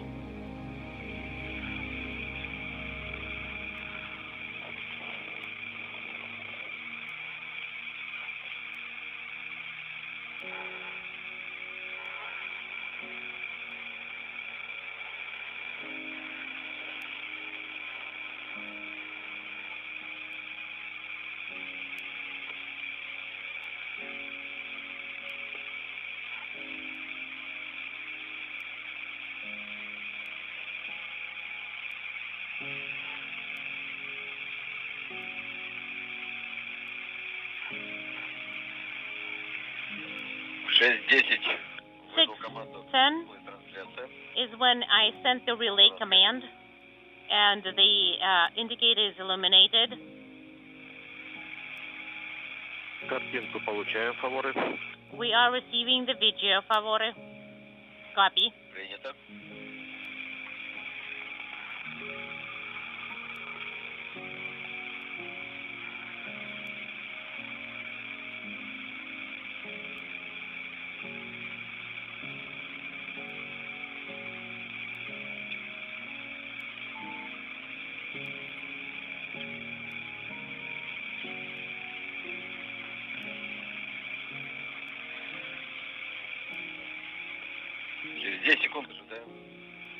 And we're standing by for the start of the mode in about 10 seconds. Favore, that is correct. Stand by. All right, continue working for page 55. We confirm dynamic mode inhibit is no longer illuminated. It is removed. Damping. Combined GSO no. Indicator mode CVM confirmed. Flexible cycle confirmed. KDU repress confirmed.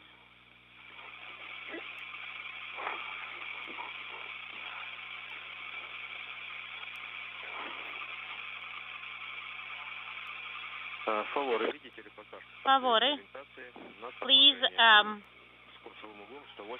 reports on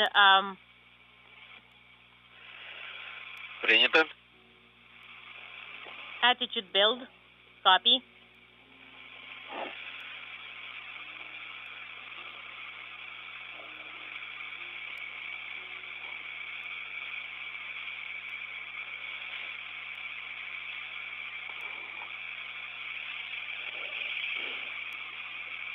The indicator mode is no longer illuminated. We confirm thruster firing. We confirm GSO 1. We have OSK. We confirm IKV is powered up.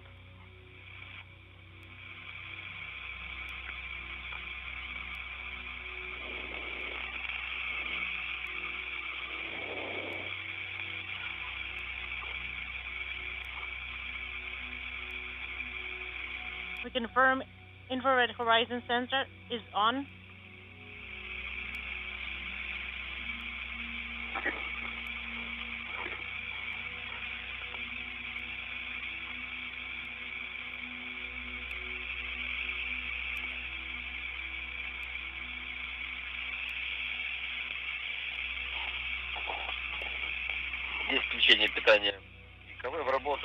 We have Построение ориентации.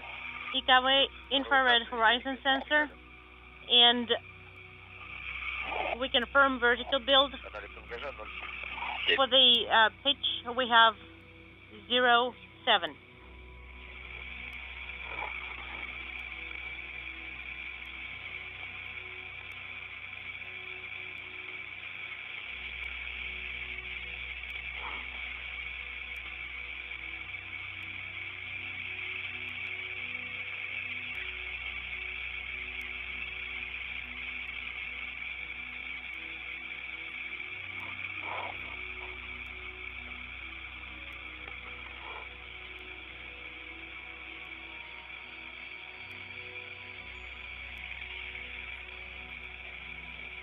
Продолжается приведение к вертикали. All right, we continue building the local vertical.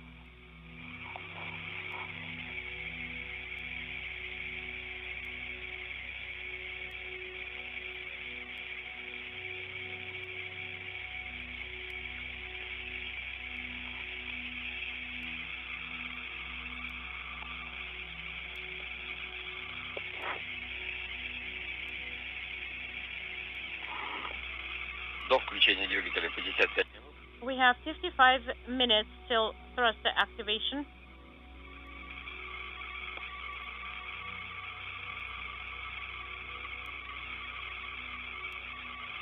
Работали депо. Depot thrusters were activated. We are in stage 3. Идет подстройка зеркал ИКВ. And we have mirror IKV.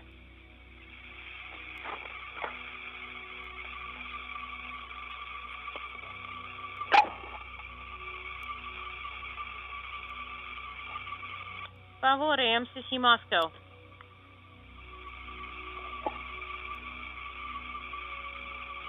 Favore, MCC Moscow. Go ahead. How do you copy me? Слышим. Loud and clear. Favore, we copy. Let's do the time check.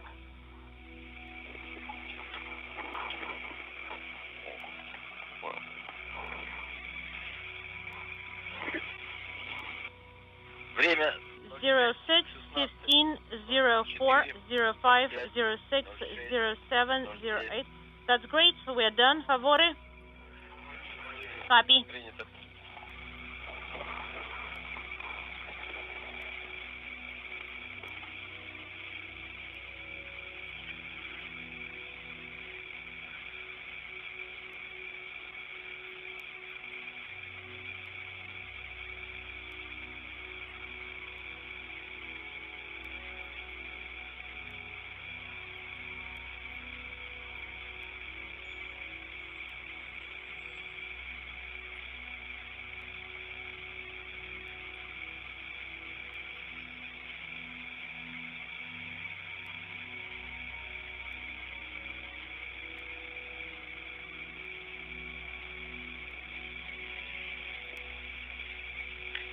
Назначился четвертый этап, идет All right, we are in stage 4, местная вертикаль, and we have the vertical built precisely.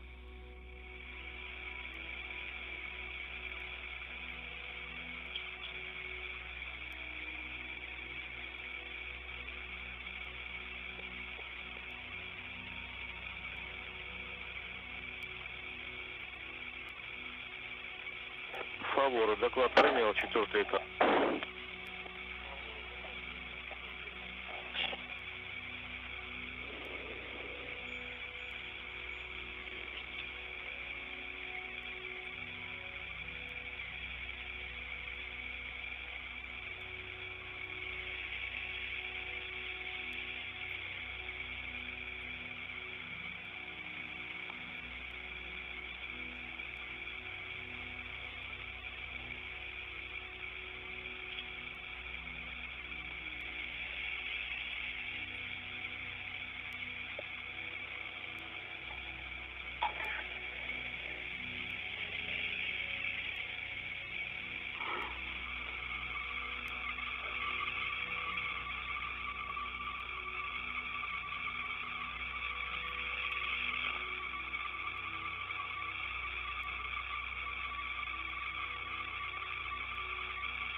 6/20/15 is when the calculation is complete. Depot thrusters are done firing, and that's going to be for the yaw. Идет разворот 09. 180.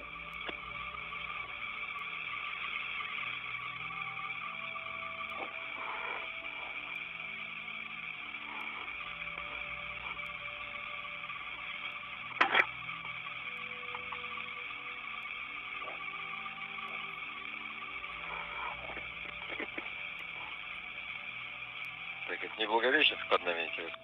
I wonder if it's Благовещенsk below us. It looks very, very similar.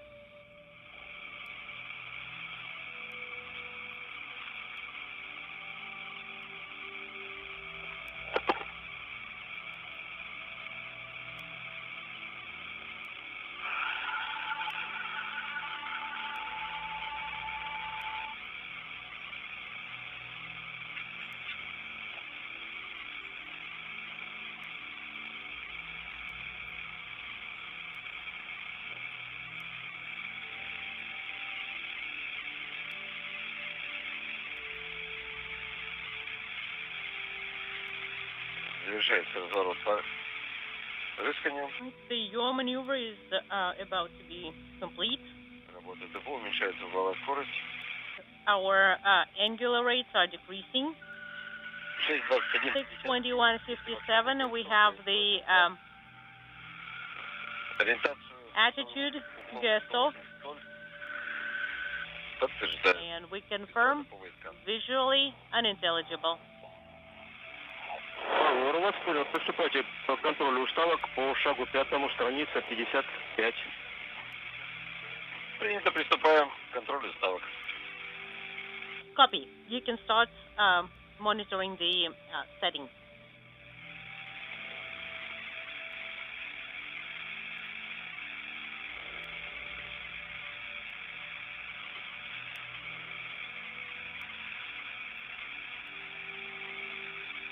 Уставки первой группы. Settings number 1, 1, 6. Второй группы.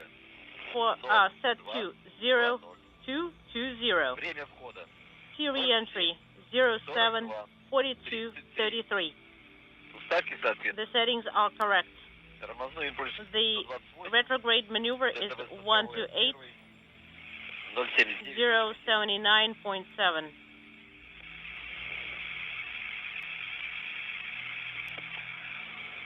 Перехожу на формат БДО. And I am moving on to BDO display. Выполняйте фаворы.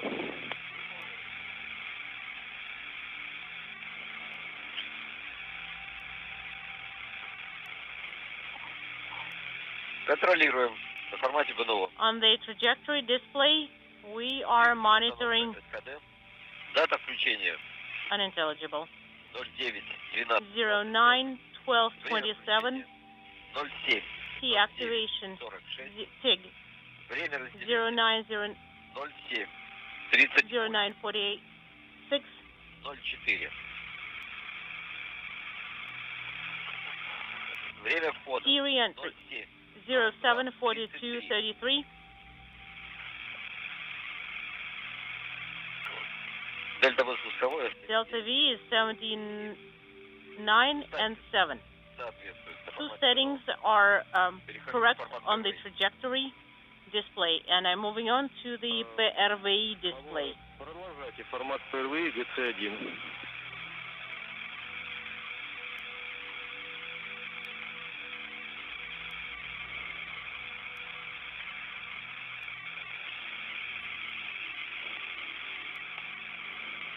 Формат ПРВИ. All right, on the manual display, Дата включения 09. manual input panel 09 12 25, time 07 09 46, 128 и 0. Delta V 128, TIG 128. Дата The range is correct. How copy? Принял по странице 56. Продолжайте. Продолжаем работать. Вас понял. We copy. Фаворы, примите условия в районе посадки. All right, and the location at the landing site.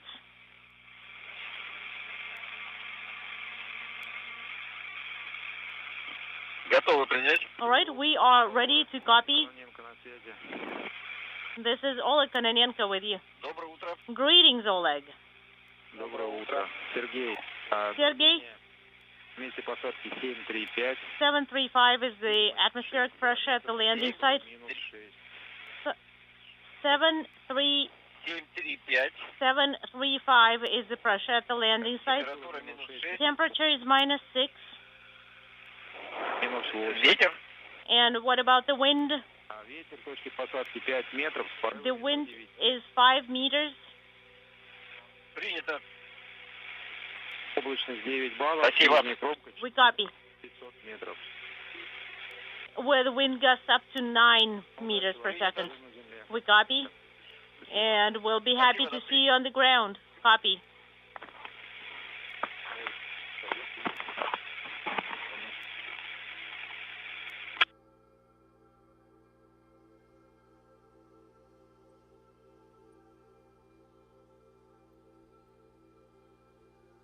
Фаворы, продолжаем работать. Favore. Continue working for page 56. That's going to be step 7. Шаг 6. Please select Атмосферное давление. step 7 and put in the atmospheric pressure.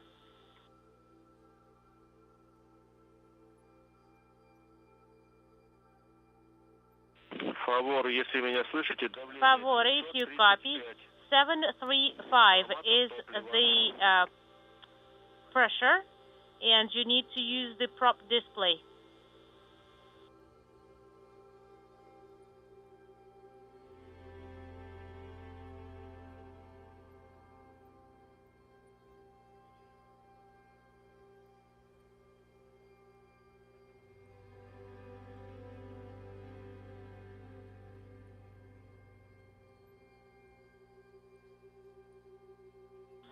Favore, Moscow.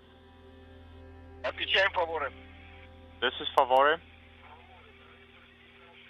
Page 56, step 6. Did you put the atmospheric pressure? Yes, 735 on the prop display. Copy.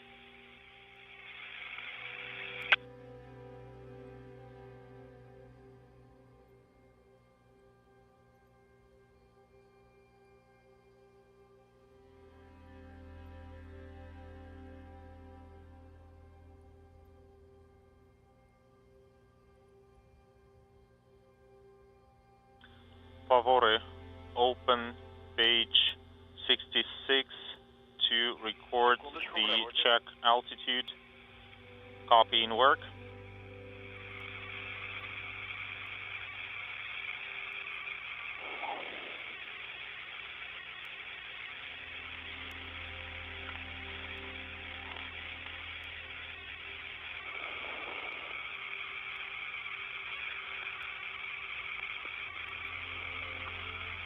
Готовы, страница 66.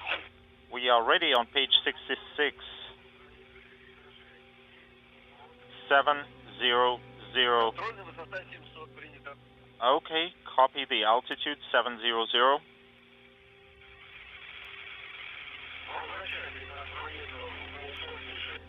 Let's go back to page 56.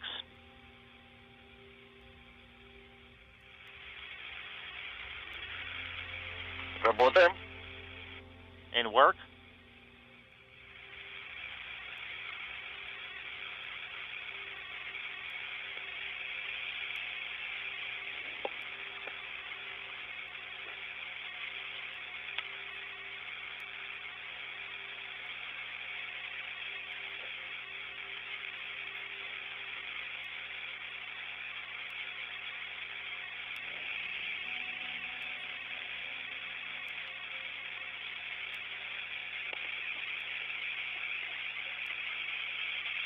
Акселерометр откалиброван.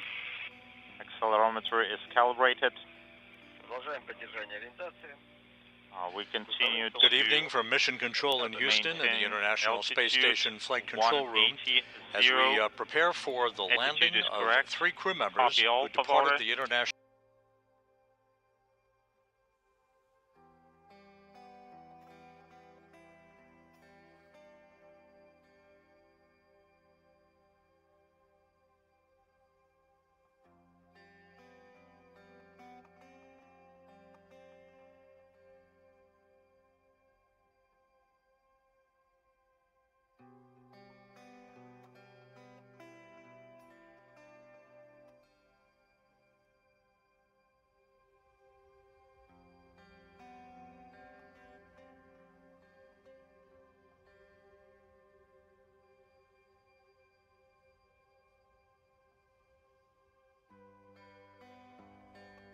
west of the landing site.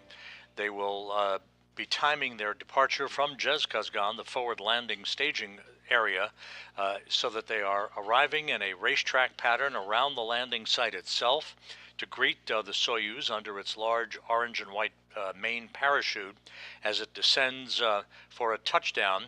The landing schedule at 11:03 and 55 seconds p.m. Central Time, 12:03 and 55 seconds a.m. Eastern Time Tuesday morning, 10:03 and 55 seconds a.m. Kazakhstan time, to wrap up what for Johnny Kim, Ryzhikov, and Zabritsky will have been, as we said, a 245-day mission on the International Space Station, in which they spanned 3,920 orbits of the Earth, a journey of almost 104 million statute miles.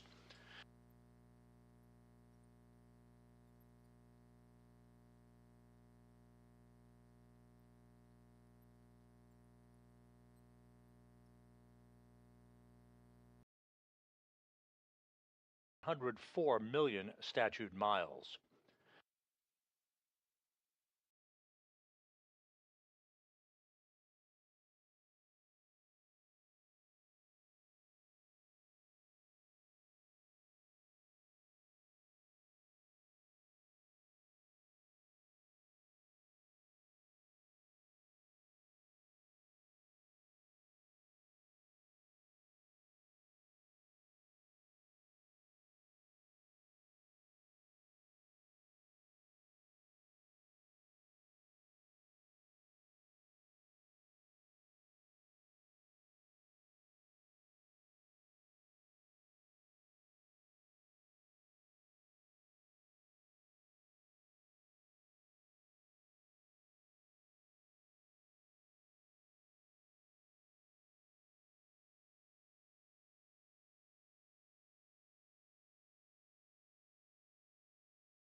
Flight control team is monitoring systems on the Soyuz MS-27 spacecraft. Countdown to control in Houston, ticking backward toward the engine firing of the Soyuz vehicle. A 4-minute, 42-second retrograde firing that will slow the Soyuz down by 128 meters per second, allowing it to drop out of orbit for its high-speed return back to Earth. That engine firing, the deorbit burn, is scheduled just 35 minutes and 18 seconds from now. The deorbit burn will begin at 10:09 and 46 seconds p.m. Central Time, 11:09 and 46 seconds p.m. Eastern Time.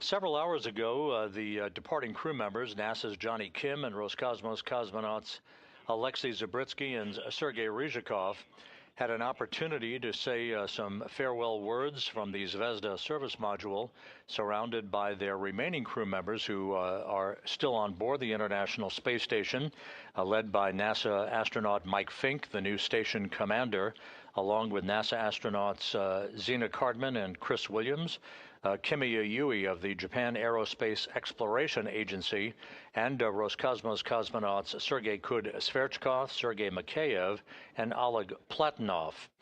The crew members had an opportunity to gather in the Prashal module to say their final farewells before Ryzhikov, Zabritsky, and Kim floated through the hatchway, making their way inside the Soyuz spacecraft.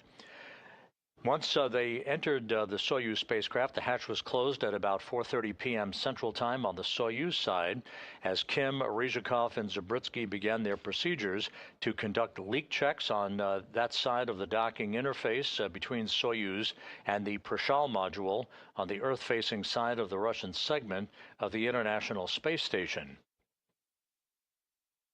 Once the hatch was closed and those leak checks were conducted and proved an airtight seal at the docking interface, the three departing crew members donned their Sokol launch and entry suits and conducted leak checks on the suits themselves, as well as communications checks with the Russian flight control team in Korolyov. Sergei Ryzhikov, the veteran Soyuz commander who is strapped into the center seat of the three-section Soyuz spacecraft in the descent module, has used the call sign Favore, that is named after a mountain range in Russia. He will be communicating during the descent of the Soyuz back to the landing site in Kazakhstan, talking back and forth with the Russian flight controllers as long as there is communications capability between the spacecraft and the Russian control center. At some point shortly after the deorbit burn, the Soyuz will pass out of communications range, reliable communications range of the control center that is normal, at a distance of some 128 kilometers. But Ryzhikov already has been instructed to continue talking and providing updates on the condition of the crew, the performance of the spacecraft as they make their way towards the landing site in Kazakhstan to the southeast of the town of Zhezkazgan.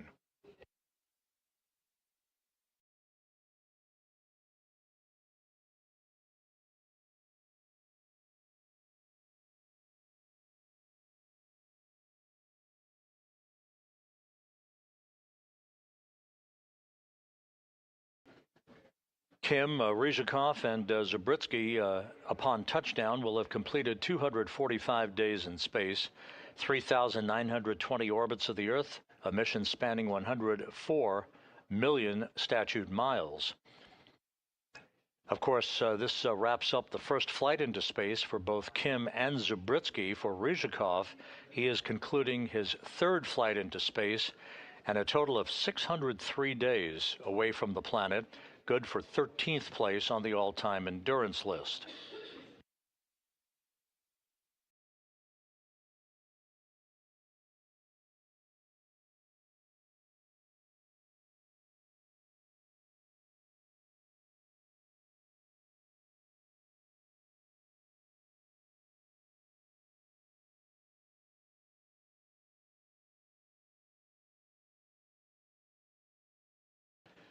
We are 30 minutes away from the deorbit burn. This is an animation that shows the activities of the 4-minute, 42-second retrograde firing to enable the Soyuz to drop out of orbit. About 24 minutes after the deorbit burn is complete, the separation of the modules pyrotechnically will discard the instrumentation and propulsion module and the orbital module, leaving only the descent module flying in the direction of travel toward the landing site with its heat shield repelling temperatures building up to about 2,500 degrees Fahrenheit. About 15 minutes before landing, the parachute deployment sequence will initiate. First, a drogue chute, followed by the main parachute, the large orange and white parachute you're accustomed to seeing. Just a few seconds before touchdown, the Soyuz will fire its soft landing thrusters just a few feet above the ground, a final braking maneuver, and the Soyuz MS-27 will be home. The helicopters, the Russian Mi-8 helicopters belonging to the Rosaviatsa Search and Recovery Forces, in which there are half a dozen NASA personnel embedded in the recovery team operating this evening and actually Tuesday morning now in Kazakhstan. They will be in the Russian Mi-8 helicopters right around the time of the deorbit burn, beginning to make their way towards the landing site. It is choreographed specifically so that they arrive at the landing site to greet the Soyuz under its chute, flying in a racetrack pattern. One by one after touchdown, the helicopters will land. They will the personnel will begin to make their way towards the spacecraft to begin the process of extracting the crew, placing them on 3 chairs nearby their capsule. It'll be quite cold at the landing site, I suspect, based on previous activities in Kazakhstan, that they will not keep the crew out in that cold weather for very long before they're carried in those chairs into a nearby inflatable medical tent to get out of their Sokol launch and entry suits and to get into more comfortable clothing. They will be brought to 3 awaiting helicopters, 1 for each crew member, and flown about 2 hours back from the landing site to the main staging city to the northeast in Karaganda, where a NASA Gulfstream jet and a Gagarin Cosmonaut Training Center jet are waiting. The NASA jet to take Kim back to the Johnson Space Center, the Gagarin Cosmonaut Training Center jet to take Ryzhikov and Zabritsky back to their training base in Star City, Russia, outside of Moscow.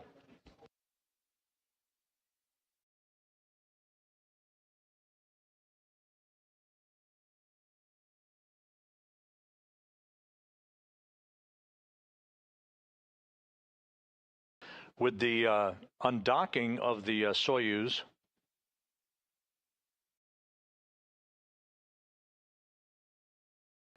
the undocking of the Soyuz MS-27 occurred at 7:41 and 30 seconds p.m. Central Time, 8:41 and 30 seconds p.m. Eastern Time from the Prishal module on the Earth-facing port of the Russian segment of the International Space Station. The docking was flawless. About a minute and a half after the undocking, the first of 2 separation burns by the Soyuz thrusters was conducted.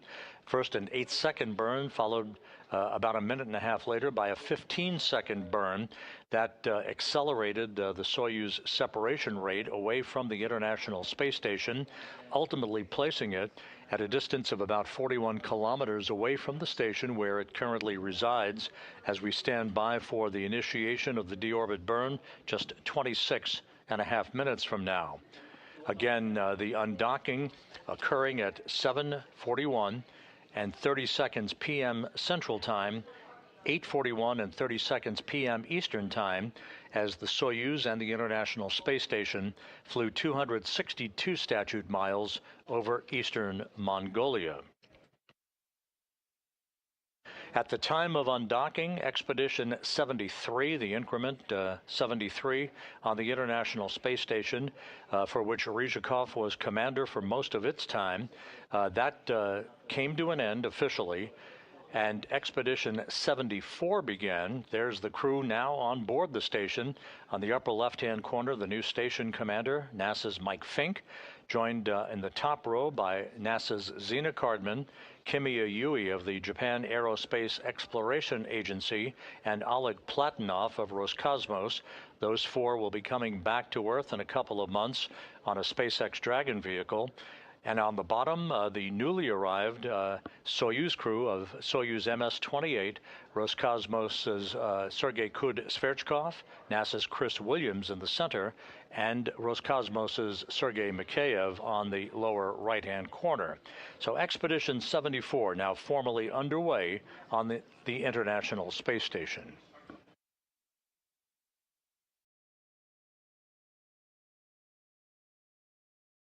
Включение СКД 25 минут, на борту порядок. 25 minutes to SKD burn. Everything is fine on board. Copy all, por favor.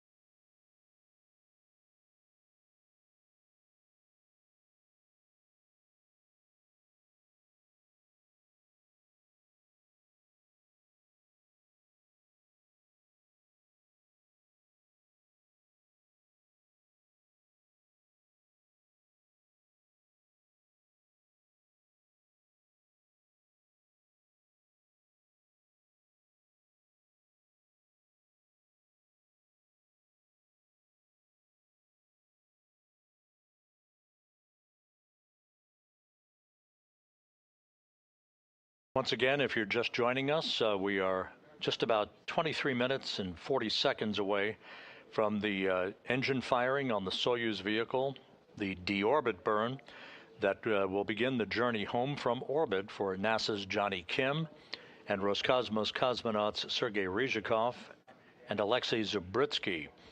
The trio launched on the Soyuz MS-27 from the Baikonur Cosmodrome in Kazakhstan back on April 8th, arriving for their docking to the Prishal module just about 3 hours and 15 minutes later, a two-orbit rendezvous profile, which is customary these days. And now, with their 245-day mission drawing to a close, we are set for the final act in this space mission that will see them complete the deorbit burn. Once again, about 24 minutes after the completion of that retrograde braking maneuver, once they are well away from low Earth orbit, they will have the separation of modules, the pyrotechnic separation of the three sections of the Soyuz vehicle. The instrumentation and propulsion module, which is the lower section, and the orbital module, which is the upper section, they will separate from the descent module. That's the center section that the crew is strapped into their seats in, with Kim in the far right seat as board engineer number 2, Ryzhikov, the Soyuz commander, in the center seat, and to his left is Alexei Zubritsky, board engineer number 1. The only portion of the Soyuz that survives the module separation and returns to Earth is, of course, that descent module, with the heat shield facing the direction of travel to repel the temperatures that will build up around the spacecraft of some 2,500 degrees Fahrenheit. 3 minutes after the module separation, the Soyuz will reach the first traces of Earth's atmosphere at an altitude of some 425,000 feet. That will be at 10:41 p.m. Central Time, 11:41 p.m. Eastern Time. The three crew members will begin to feel the first effects of Earth's gravity in over 8 months at that point. Just about a minute and a half after entry interface is the beginning of the buildup of plasma around the spacecraft. This is the ionization effect that creates essentially a fireball, with the heat shield repelling those high temperatures as it barrels toward the landing site in Kazakhstan. That plasma regime lasts for about 5 minutes in duration. We do expect to have choppy and sometimes intermittent communications capability between the Russian flight control team in Korolyov and the crew on board the Soyuz spacecraft. First, because of the distance, the geometric distance between the Soyuz and the International Space Station antennas, and then ultimately because of the heat buildup, that heat plasma buildup around the spacecraft itself. So if we don't hear from the crew, there's no cause for concern. This is typical, but to be expected, intermittent communications until the spacecraft exits that plasma regime, when maximum G loads of about 4 to 5 Gs build up against the crew just prior to the command to open the parachutes. Once the vehicle is within the neighborhood of the landing site, both voice and telemetry will be relayed through an airborne Antonov 26 spacecraft that is essentially a flying relay station, sending both data and voice back to the Russian flight control team outside of Moscow. Moscow, Favore, less than 20 minutes to escadette burn, and 5 minutes to transitioning to orbital memory. Copy all, Favore. That's correct.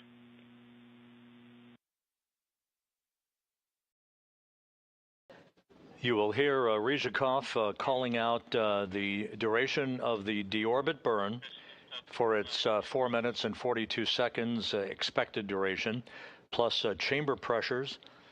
He will be encouraged by the Russian flight control team to continue to report on the condition of the crew and how the vehicle is behaving as it makes its way toward entry interface with its guidance honed in on the landing site 91 miles to the southeast of Zhezkazgan. Landing again scheduled at 11:03 and 55 seconds p.m. Central Time, 12:03 and 55 seconds a.m. Eastern Time Tuesday morning. That will be 10:03 and 10:03 and 55 seconds a.m. Kazakhstan time, about 2 hours and 6 minutes after sunrise.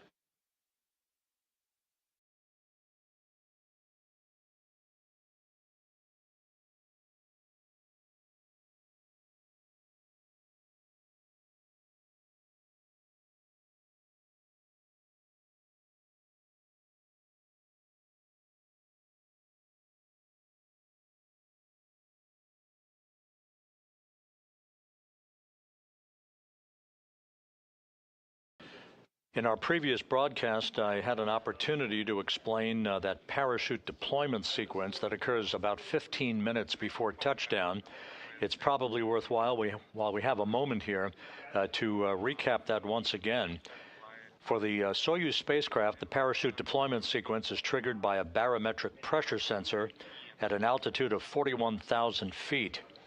At this point, the main parachute cover is jettisoned by pyros and springs, pulling out 2 extraction chutes, which in turn pulls out the drogue chute. That in turn pulls out the main chute. This all takes about 20 seconds to occur.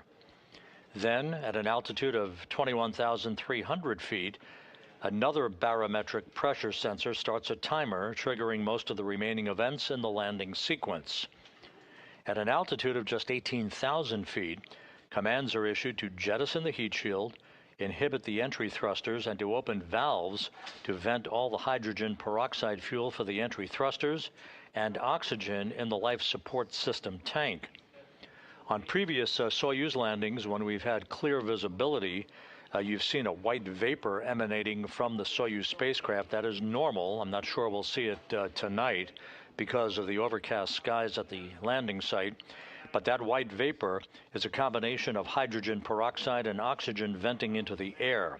The purpose of this is to safe the vehicle for landing. The Rosaviatsa search and recovery teams do not want hazardous gases to remain in those tanks when the soft landing thrusters fire just a second or two before touchdown, and the vehicle has executed one final braking maneuver.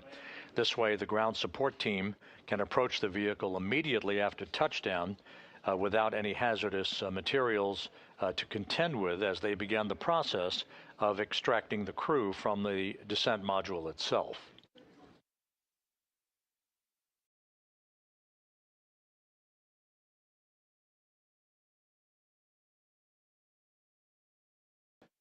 Less than 16 minutes now from the issuance of the command for the beginning of the deorbit burn, which will begin the final leg of the journey home for Johnny Kim, Sergei Ryzhikov, and Alexei Zabritsky.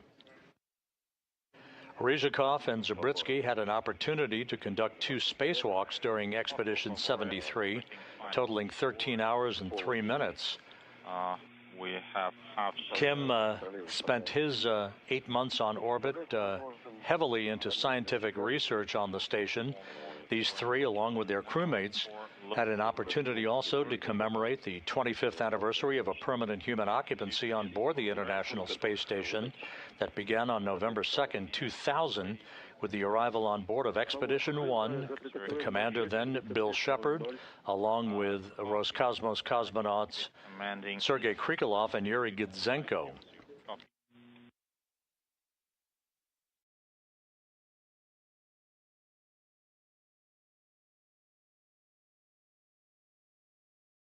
The returning crew also saw the arrival of 9 visiting vehicles and the departure of 6 visiting vehicles during their 245 days on board the orbital outpost. 500, rises sensor indicator is not lit.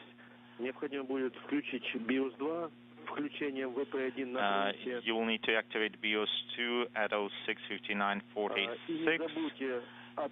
And don't forget to deactivate Beta 1 on BO switch panel. And that time is 07:04:37. Включаем ВП-1. Okay, activating the... Although tonight's operation is being conducted by the Russian flight controllers half a world away at the Russian Mission Control Center outside of Moscow, here in Mission Control in Houston, the International Space Station Flight Control Team on duty, as they are 24/7, 365, tonight led by Flight Director Heidi Brewer in the middle of your screen. At the bottom of your screen to her left is Flight Director Garrett Hain, and at the top of your screen to Brewer's right is veteran astronaut Luca Parmitano of the European Space Agency, a Soyuz veteran in his own right.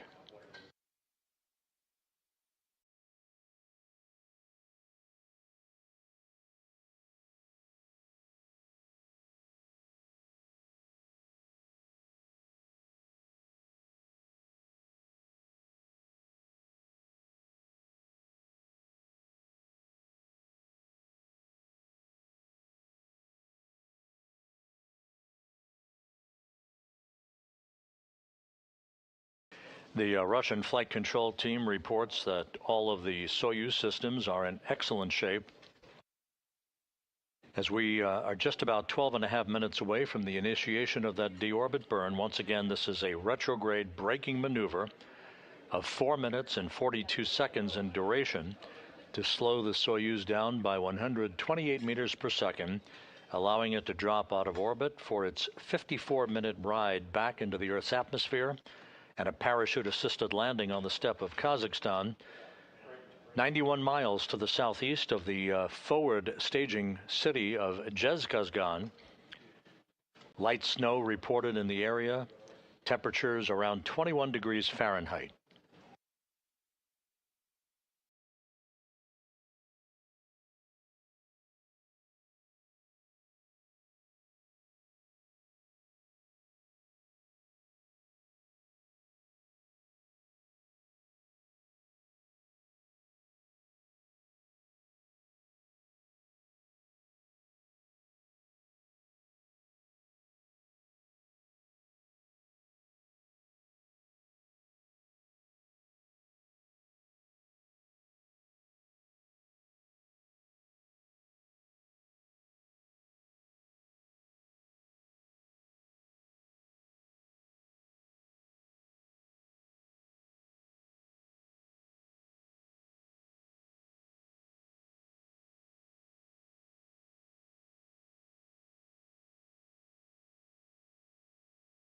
We're now just 11 minutes away from the initiation of the deorbit burn. All quiet here in Mission Control in Houston. All quiet on the loops between the Russian flight controllers and the Soyuz spacecraft. Again, just for situational awareness, you'll be hearing the call sign Favore in the communications between the flight controllers in Korolyov and Sergei Ryzhikov, the Soyuz commander. That is the call sign selected by Ryzhikov. All Soyuz commanders select a call sign for their spacecraft that is used from launch to docking, and then reversely from undocking to landing.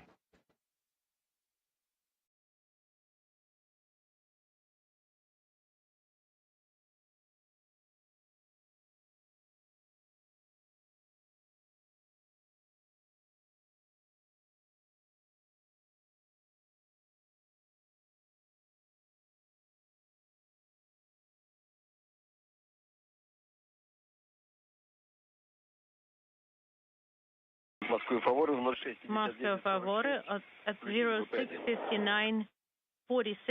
We have VP1 turned on. Copy. VP1 is on. That's going to be pilot site. And your next reference point will be TIG -8. Copy.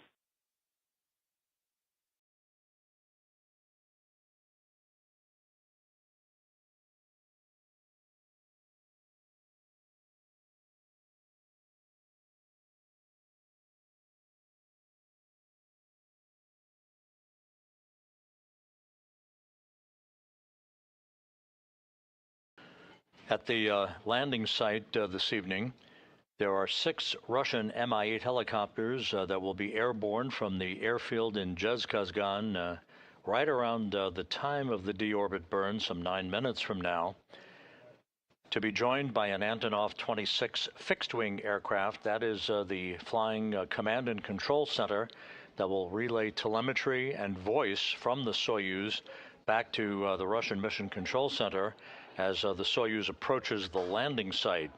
There are also 4 all-terrain vehicles in play that are always used for support of recovery personnel. Further to the southwest, near the Baikonur Cosmodrome at the Kryini airfield, there are 2 Russian Mi-8 helicopters as well, in the highly unlikely event that the Soyuz would move into a ballistic trajectory, meaning a technical problem that would trigger a ballistic landing, a shortfall, if you will, of some 400 kilometers short of the landing site itself. Confirm. However, that is, of course, not expected this evening. We expect an on-time arrival of the 3 crew members at the nominal landing site just to the southeast of the town of Zhezkazgan. TIG.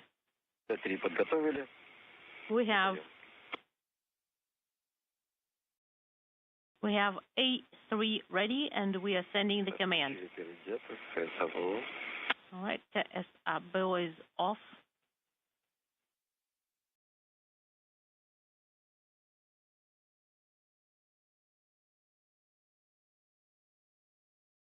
Correction, test 3.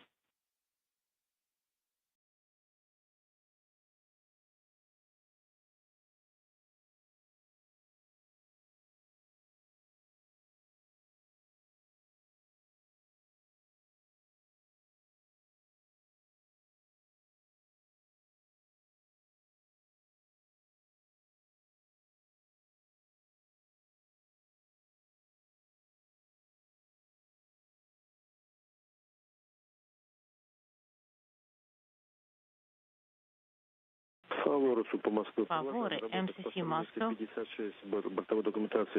Continue working for page 56. The next reference point is going to be TIG minus 1 minute. Copy, we're standing by. Favore,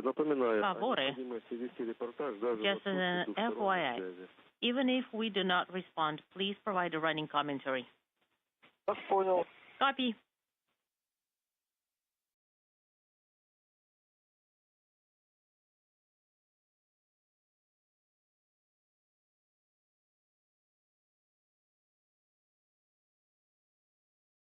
Now approaching the 5.5 minute mark until the start of the deorbit burn, and as you just heard, a reminder to Sergei Ryzhikov, the Soyuz commander, to provide running commentary, not just during the deorbit burn. You'll hear him calling off the times and chamber pressure on the Soyuz engine, but also a running commentary of the condition of the vehicle during its descent back in the Earth's atmosphere for as long as communications are available.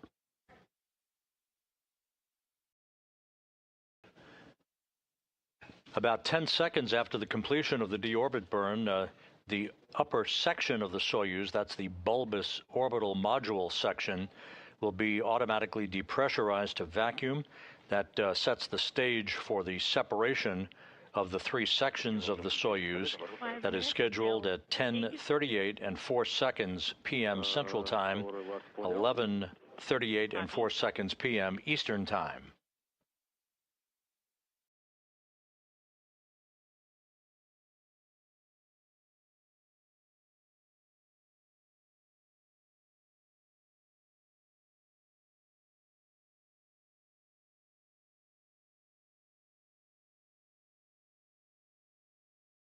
On board the International Space Station, the newly comprised Expedition 74 crew, the commander, NASA's Mike Fink, along with NASA crew members Zena Cardman and Chris Williams, Kimiya Yui of the Japan Aerospace Exploration Agency, and cosmonauts Sergei Kud-Sverchkov, Sergei Mikheyev, and Oleg Platonov of Roscosmos are in their pre-sleep period.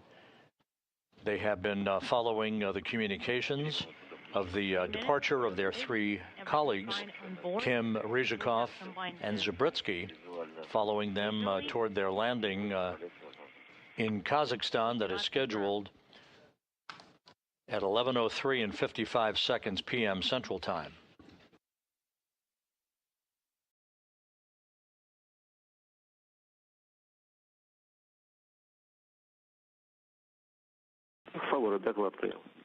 Favore, please provide a running commentary.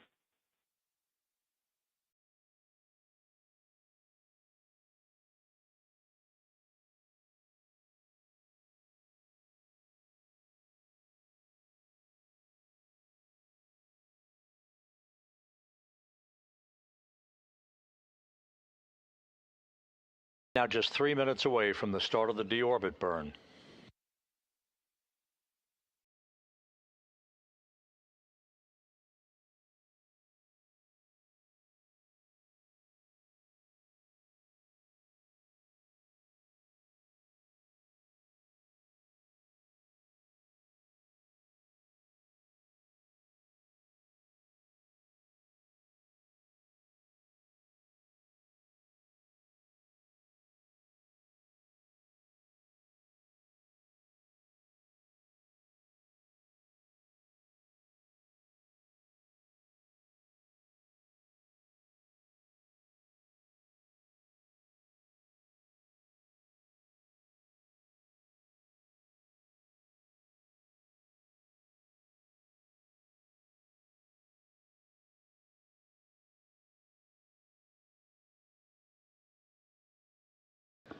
This is Mission Control Houston. If you're just joining us, we're 2 minutes away from the deorbit burn, the retrograde engine firing by the Soyuz MS-27 spacecraft to begin the journey home for NASA's Johnny Kim and Roscosmos cosmonauts Sergei Ryzhikov and Alexei Zabritsky.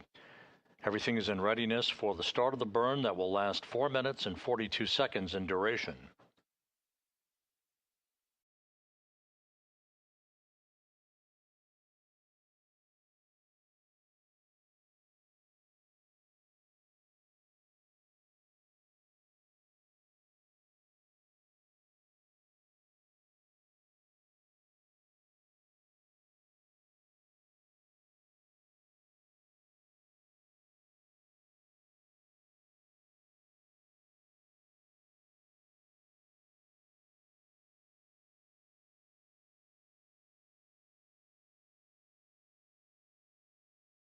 Just 1 minute away now from the deorbit burn and the start of the journey home for Kim, Ryzhikov, and Zabritsky.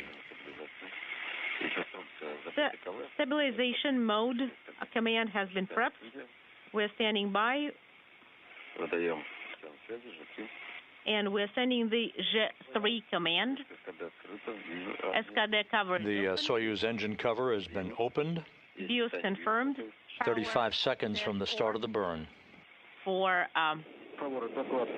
SKD operation confirmed. Copy. Please monitor it on displays maneuver and control. Copy. On info 1 and 15 seconds till the burn. And we are standing by for the TIG.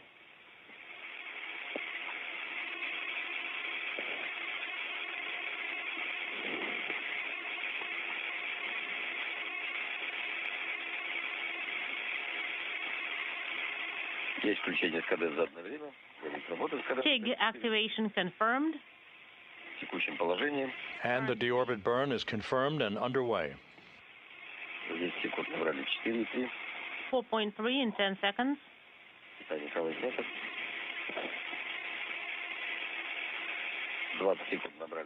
20 seconds. Unintelligible 9. Is the delta? 30 seconds. 30 seconds into the burn, everything looks good. Burn. This will slow the Soyuz down by 128 meters per second, allowing it ultimately to slip out of orbit. Consumption is nominal.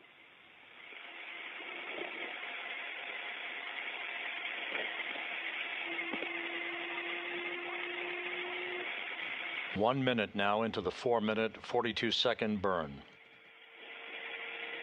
Минута работает СКД. Импульс 28. 1 minute into the burn, and probe consumption is nominal, 65. Параметры КДУ. CDU parameters are nominal. Copy.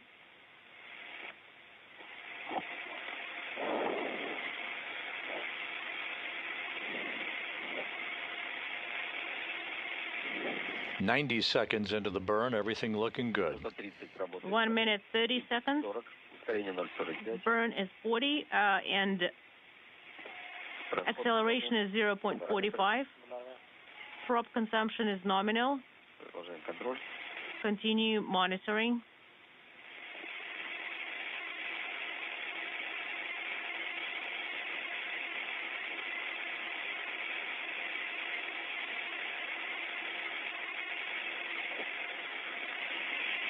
Две минуты работаем. 2 minutes.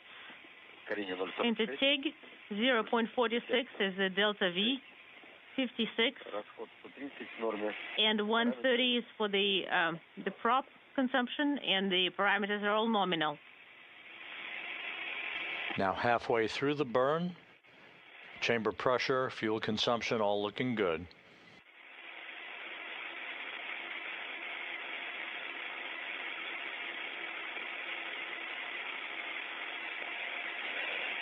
Две с половиной минуты работает КД. 2 minutes into TIG, 66, 68, Прошли. and parameters are all nominal. We are past.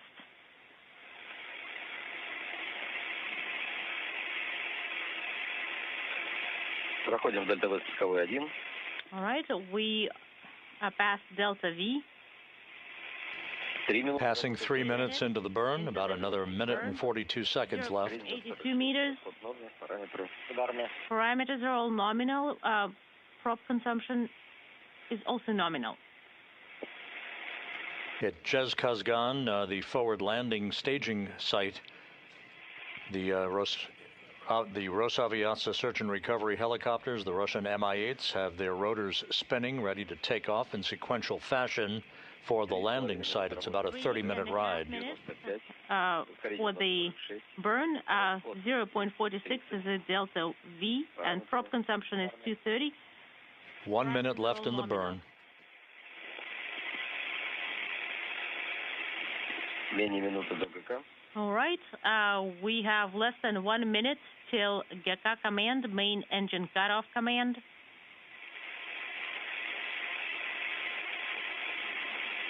Четыре минуты работаем. 4 minutes into the burn. Ускорение 0,46. 0.46 is the delta V. Параметры. 256 is the prop consumption. All parameters are nominal. 4 minutes, 20 seconds into the burn.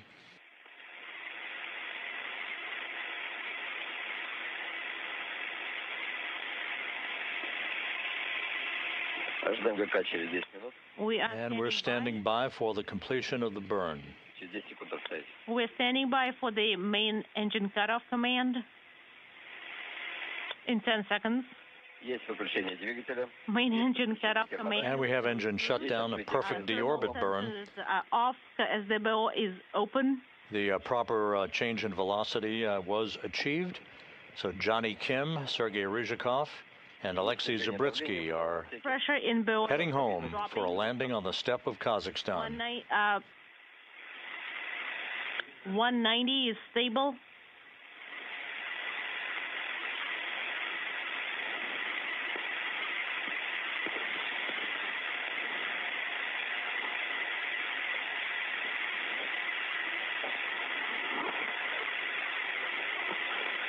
Москве как приняли? Moscow, how copy?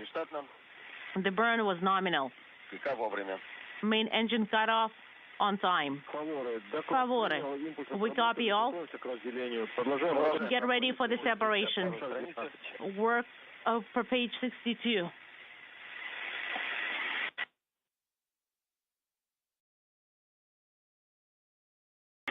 So with the completion of the deorbit burn, next up on the timeline will be the pyrotechnic separation of the three sections of the Soyuz vehicle. That is expected about 23 minutes from now at 10:38 and 4 seconds p.m. Central Time, 11:38 and 4 seconds p.m. Eastern Time. And with the completion of the burn, the depressurization of the upper section of the Soyuz, the orbital module, is underway, setting the stage for that module separation event.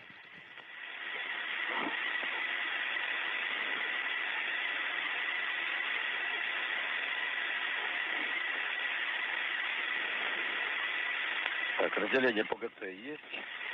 Separation confirmed. Время до разделения. Обратный отсчет идет? Do you have the countdown till separation?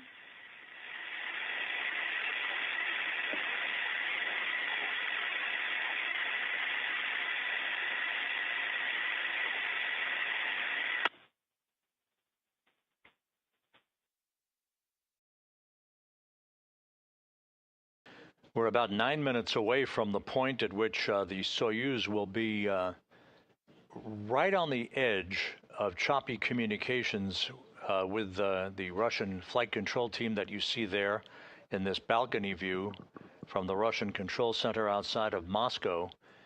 The far range of reliable communications is about 128 kilometers.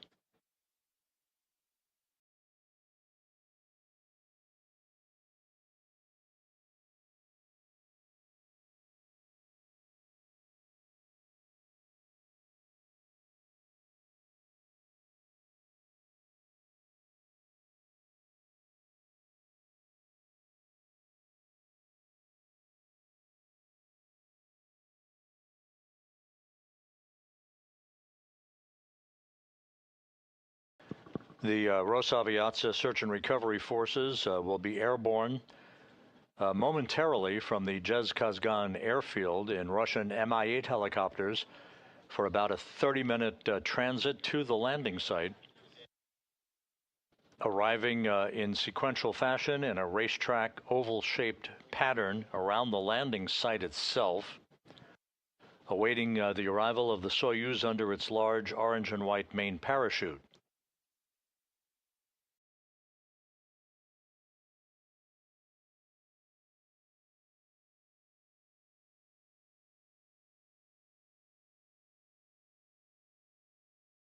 And reports from Zhezkazgan now indicate that the first of the helicopters are in fact airborne toward the landing site with the nominal completion of the deorbit burn. We expect overcast skies once we have video from the landing site. Earlier this evening, there were reports of some light snow flurries. The temperature at the landing site, 21 degrees Fahrenheit.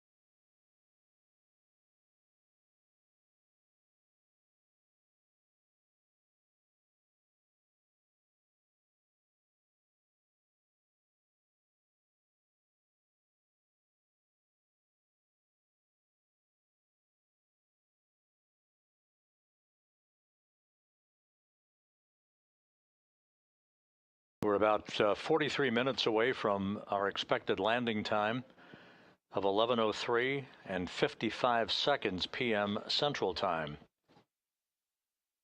Everything is in readiness at the landing site. The Russian Mi-8 helicopters are airborne, heading for that point, some 91 miles to the southeast of the town of Zhezkazgan. After touchdown, the helicopters will land in sequential fashion and begin the process of approaching the vehicle and extracting the crew, placing them in 3 chairs outside of the capsule, They'll be bundled up against the chilly temperatures, albeit desiring fresh air after 245 days in space. They'll be brought into a nearby inflatable medical tent and will be helped out of their Sokol launch and entry suits into more comfortable clothing. They'll receive initial medical tests and then brought back out to board 3 helicopters, one for each crew member, for a 2-hour flight back to the prime staging city of Karaganda, Kazakhstan. Johnny Kim will board a NASA jet for a flight back to the Johnson Space Center, while Sergei Ryzhikov and Alexei Zabritsky board a Gagarin Cosmonaut Training Center jet to fly back to their training base and their home in Star City, Russia, outside of Moscow.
This is Mission Control Houston.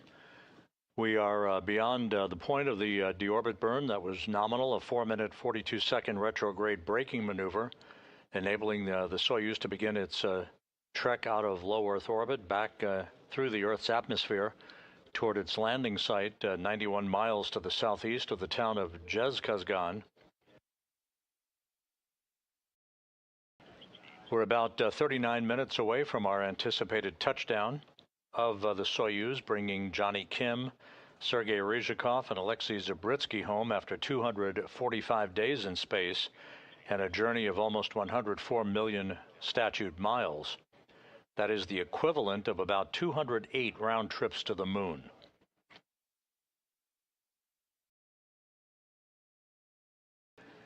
We are at the point where we expected communications either to be very ratty or to drop out altogether. This is typical. We should be regaining communications sporadically up until the time of entry interface and the entry into the plasma regime, where the peak heating around the spacecraft creates an ionization effect that would prevent any communications until the Soyuz descends further out of the upper regions of the Earth's atmosphere and regains communications with the Antonov 26 fixed-wing aircraft in the vicinity of the landing site. Moscow, everything is fine on board. We have less than 13 minutes left till unintelligible, and we are till separation, and we are going to be closing devices in about 5 minutes. Copy, favore. 12 minutes till separation. Station, how do you copy, favore?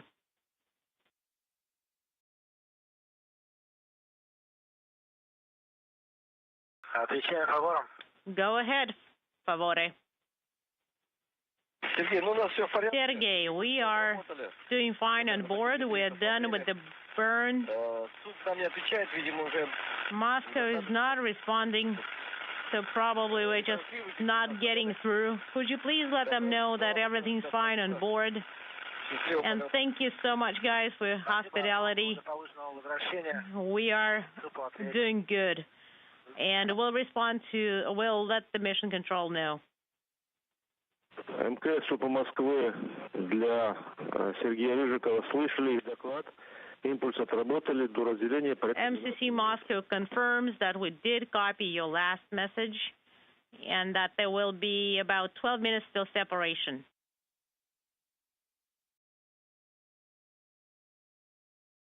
And a good comprehensive report as Sergei Ryzhikov, the Soyuz commander, talked to Sergei Kud-Sverchkov aboard the International Space Station, as well as the flight control team in Korolyov that you see there in this live view from a balcony camera.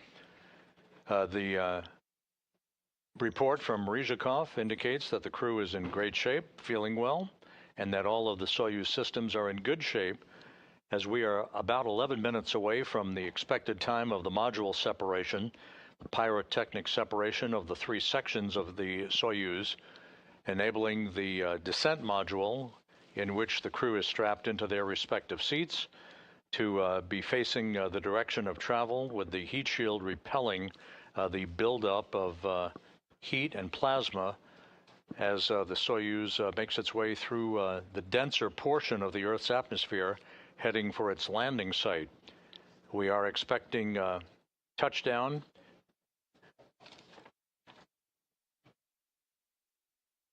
at 11:03 and 55 seconds p.m. Central Time,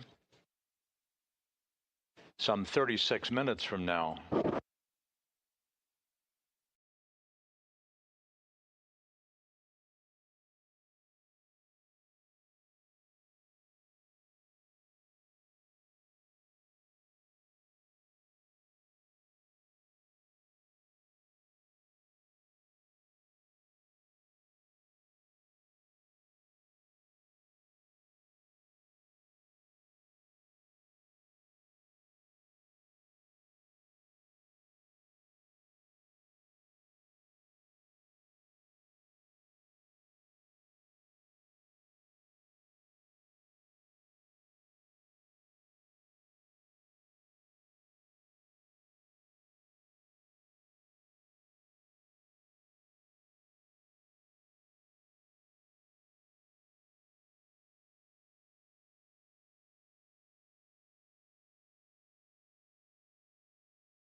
This is Mission Control Houston. The three returning crew members, NASA's Johnny Kim and Roscosmos cosmonauts Sergei Ryzhikov and Alexei Zabritsky, are currently about 9 minutes away from the next milestone on the road back to Earth, that being the pyrotechnic separation of the three sections of the Soyuz spacecraft, and some 34 minutes away from their touchdown on the steppe of Kazakhstan on a parachute-assisted landing that is anticipated at 11:03 and 55 seconds p.m. Central Time, which is 10:03 and 55 seconds a.m. Kazakhstan time Tuesday. That is about 2 hours and 6 minutes after sunrise at the landing site.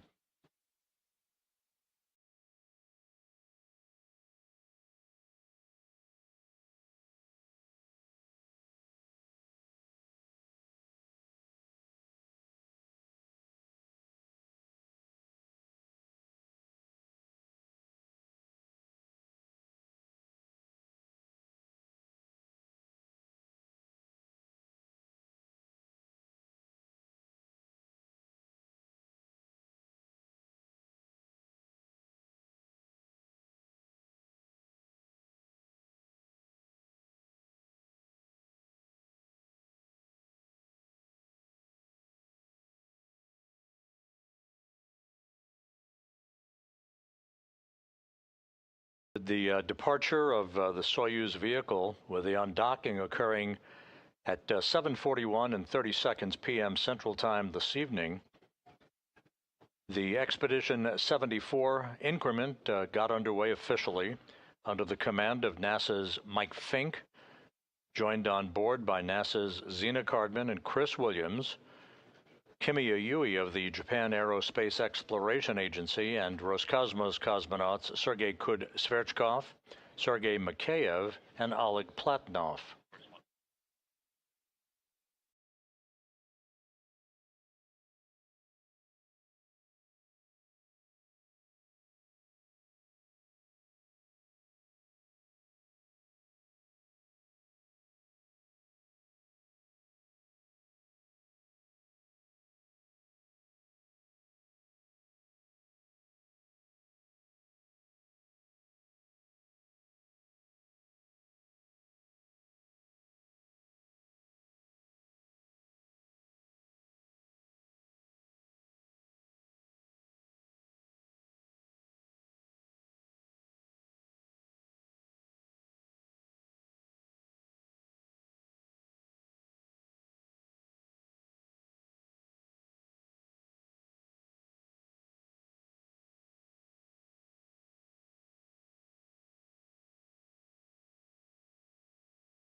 We're about 30 minutes away from our anticipated touchdown of the Soyuz MS-27 on the steppe of Kazakhstan. The Russian Mi-8 helicopters are all airborne from the Jez-Kazgan airfield, heading toward the landing site. They will arrive in the vicinity of the landing site shortly before the Soyuz does, forming a racetrack pattern around the site itself, so that they have a clear view of the Soyuz under its orange and white main parachute prior to touchdown, at which point the helicopters will begin to descend fairly rapidly in sequential fashion to allow the technicians from RSC Energia, the search and recovery teams, to begin the work to make sure the vehicle is safe and to begin the process of extracting the crew one by one.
We're about 28.5 minutes away from the anticipated landing of the Soyuz MS-27, everything in good shape.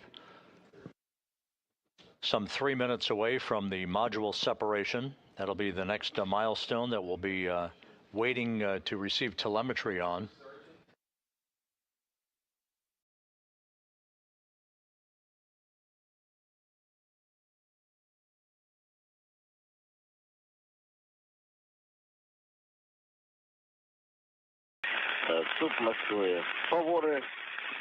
Moscow, Favore. We started the separation program. We have controlled descent.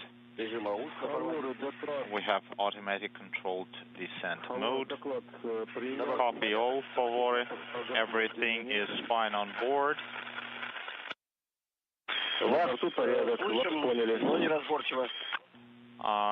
We didn't hear you last. We started separation program.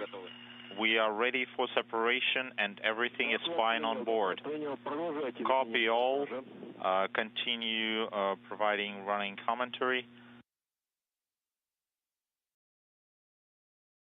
And good reports from Sergei Ryzhikov, the Soyuz commander, who's in the center seat of the descent module, flanked to his left by Alexei Zabritsky, and on his right, NASA's Johnny Kim.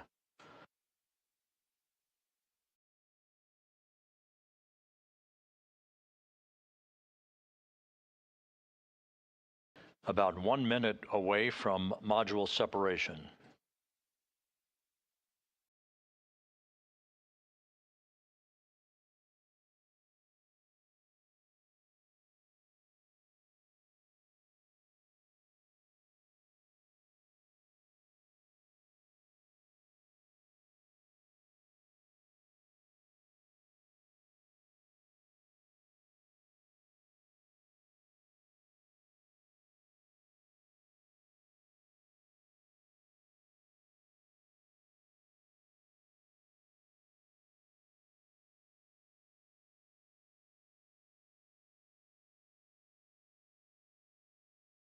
That module separation, which is imminent here, occurs at an altitude of 87 miles.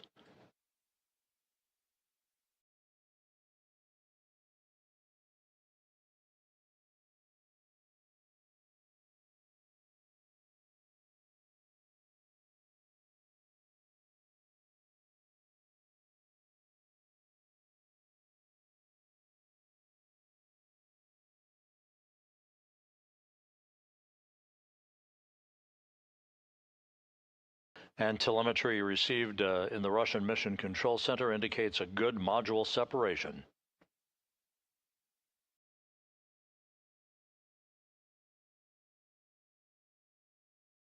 So the descent module with the 3 crew members strapped into their respective seats, now flying free of the other 2 sections.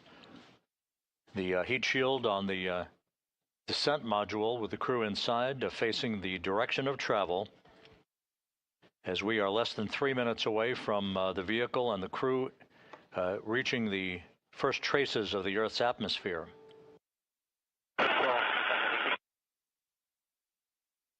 Time to touchdown, 24 minutes, 45 seconds.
This is the point at which the communications from the Soyuz are expected to be choppy and sporadic. Once the vehicle begins what is called entry interface at an altitude of 61.8 miles, the ionization of plasma around the vehicle will begin to build for several minutes, thus blocking communications for the most part. 23 minutes now till touchdown.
This is Mission Control Houston, less than 21 minutes from the anticipated landing of the Soyuz MS-27 on the steppe of Kazakhstan, a parachute-assisted landing that brings Johnny Kim of NASA and Roscosmos cosmonauts Sergei Ryzhikov and Alexei Zabritsky home.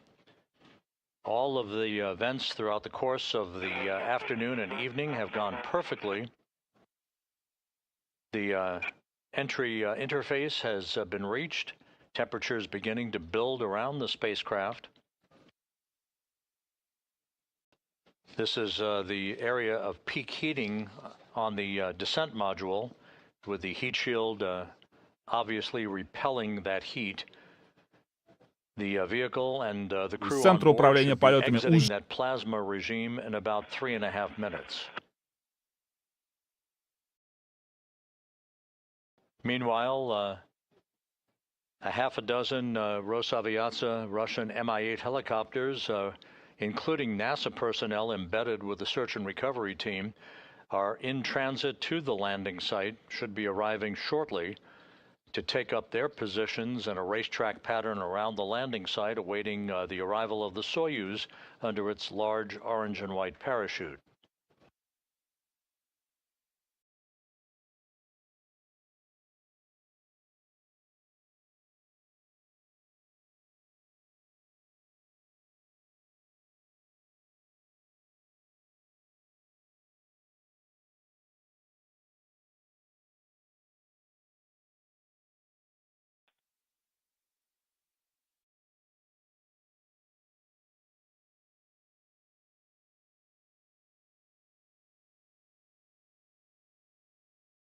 Johnny Kim and Alexei Zabritsky coming home, completing their first flights into space, respectively.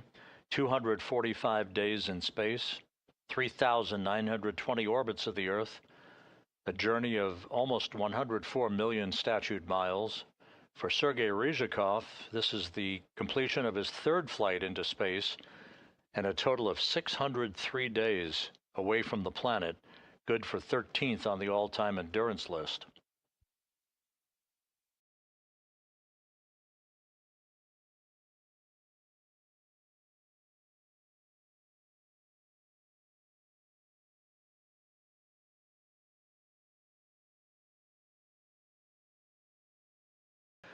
This is a low resolution view from the landing site, showing several of the all-terrain vehicles from a drone shot. This is courtesy of Roscosmos. We will be getting additional video as the vehicle is approaching the landing site during its descent, but again, you get the idea. Partly cloudy skies, temperatures about 21 degrees. There is snow on the ground, not considerable amount of snow, but a drone shot of some of the all-terrain vehicles that are part of the Rosaviatsa search and recovery forces.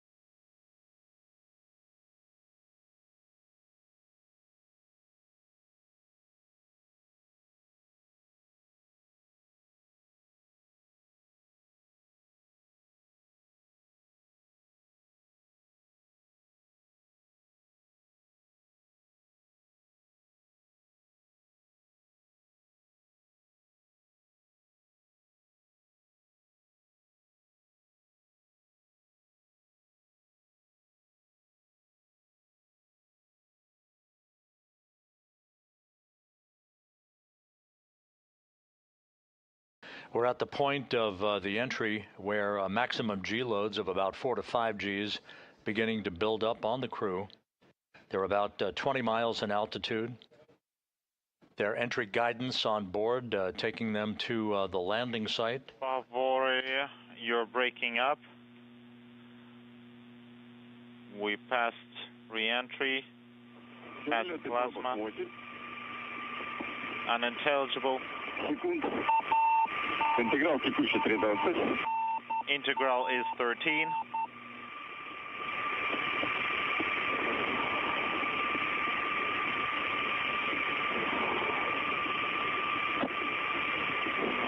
You heard for just a moment there some communications from the Soyuz. Type of descent. Automatic controlled descent. 8 seconds is the atmospheric miss. Copy. Маркер ниже кривой, интеграл 12. Marker below the curve. Integral is 12. How are you feeling? We are feeling fine. Copy. Ожидаем через минуту. Okay, expecting main should deploy in 1 minute. And you heard that report from Sergei Ryzhikov. The vehicle is out of the regime of the high heat peaking on the vehicle. The crew is feeling well. We're 15 minutes away from touchdown and just a few seconds away from the anticipated command to open the chutes. Prepare for main chute deploy.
This is Mission Control Houston, less than 13 minutes before touchdown. We're standing by for confirmation of the deployment of the chutes.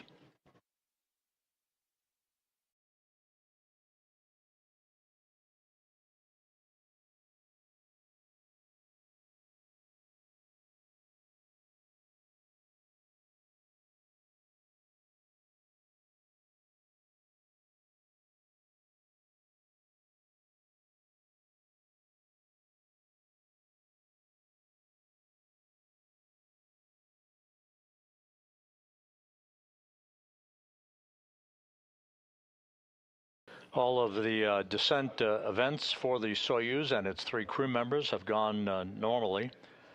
Again, we are standing by for confirmation of a nominal chute deploy.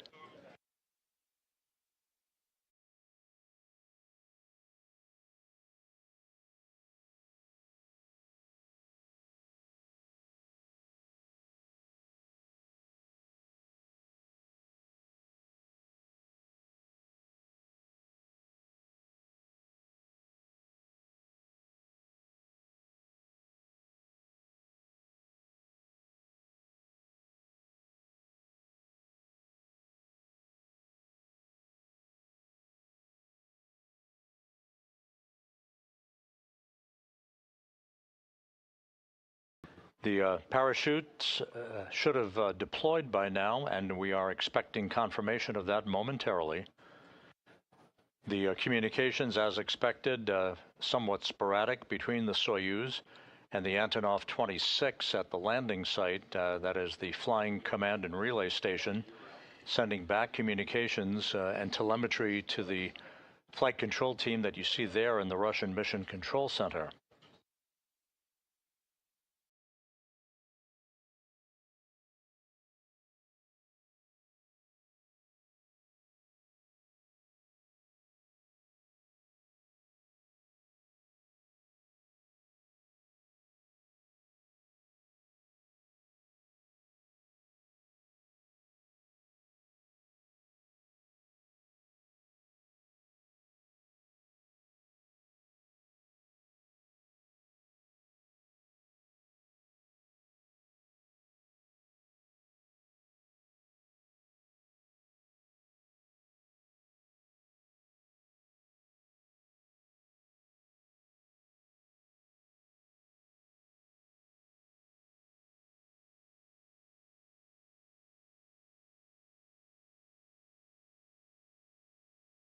This is Mission Control Houston.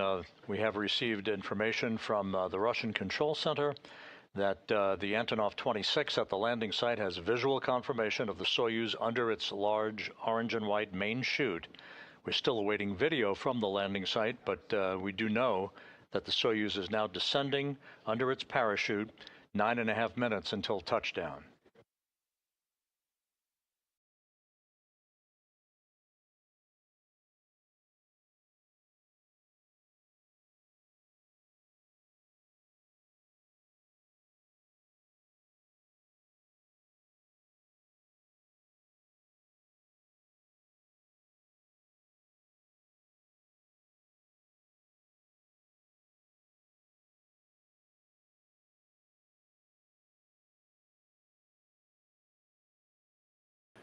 And this view of the landing site from a drone, courtesy of Roscosmos,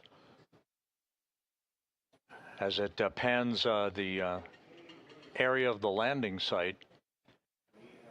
Again, we did receive confirmation that the Soyuz is descending under its main parachute. Everything appears to be going nominally, with 8.5 minutes to go until touchdown.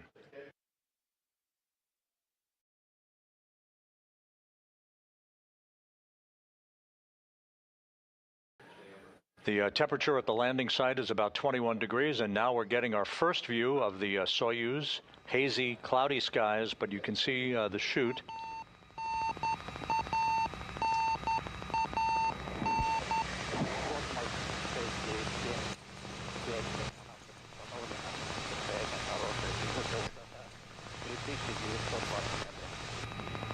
This is not as clear a view as we're typical accustomed to, but nonetheless, it does show the large parachute, the Soyuz under that chute, descending for a touchdown about 7 minutes and 40 seconds from now, and a view from an aerial drone of some of the all-terrain vehicles moving toward the expected touchdown site. We are expecting landing just a few seconds before 11:04 p.m. Central Time. Altitude.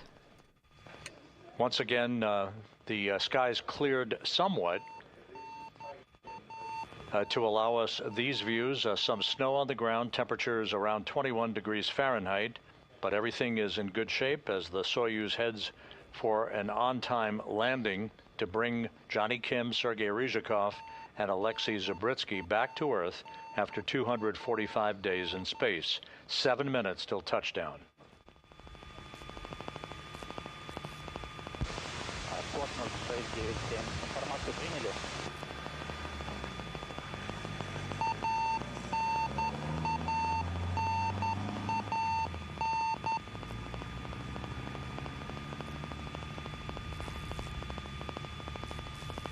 ИСС, фаворы, высота 3000. 3000 altitude. Ветерочек у земли не подскажете? What about the wind? 240 градусов до 340 degrees. You can hear the beeping of the radio beacon on the Soyuz as it establishes radar contact with the Antonov fixed-wing aircraft. The Russian Mi-8 helicopters now in a racetrack pattern around the landing site as we are less than 6 minutes away from anticipated touchdown. This is module. Yes, problem. My ears are... I need to pop my ears. I cannot reach my mouth. Try to make a, like, how to say, like a drink of water. I tried. Now pressure stabilization, so Yeah. soon would be nice.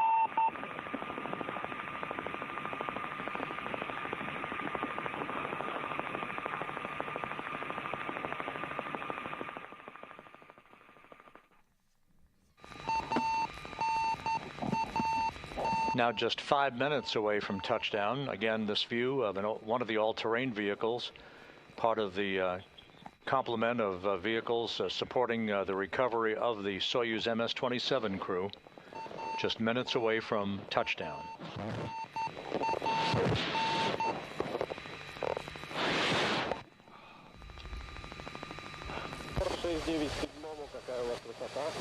Текущая высота 2000, фаворы. 2000 is the current altitude.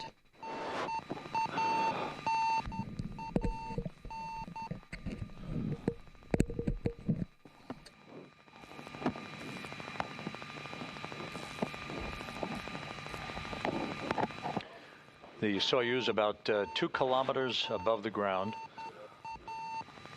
There is a voice contact between the search and recovery forces and the spacecraft. Everything looking good. 4 minutes until touchdown. Keep patient, hold on. Okay. I just don't want to pop.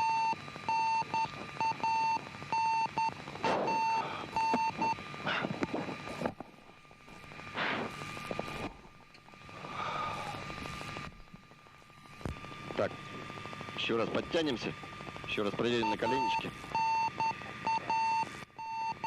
One more time, check your knee pads. ИСС, фаворы, высота 1500. All tightened. The altitude right now is 1500. Johnny? Yes. A little bit tight. Yes, that's enough.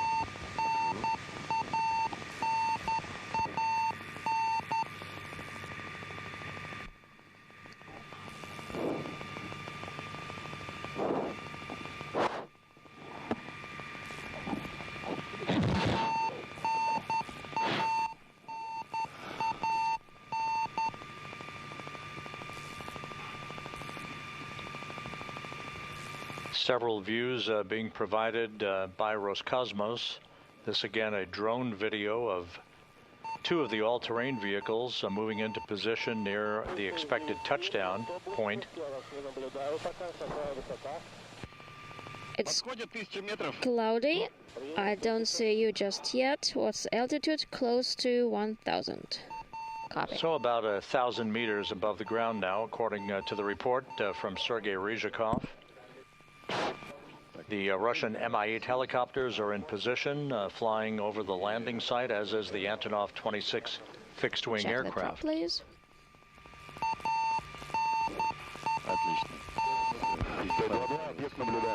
Excellent.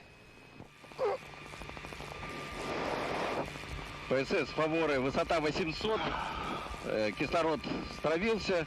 800 altitude. 800 meters now off the ground. We'll report you the status after landing about the tanks. Контрольная высота 700 метров. 700 meters. Crew, get ready for landing. The crew being instructed to brace for landing. I got it. Молодец.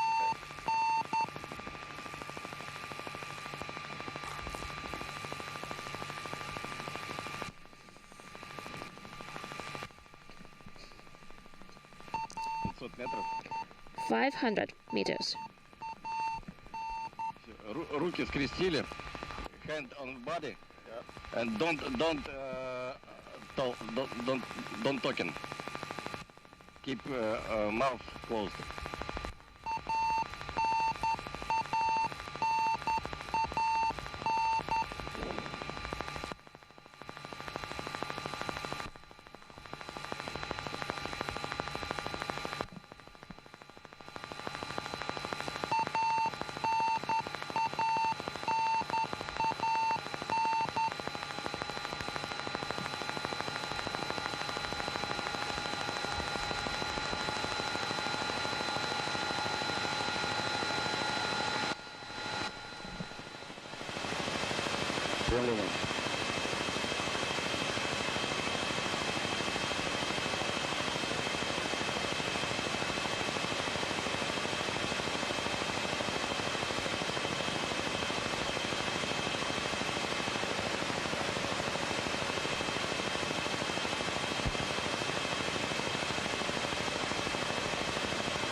Т-22, даю координаты посадки 47-22, 69-43.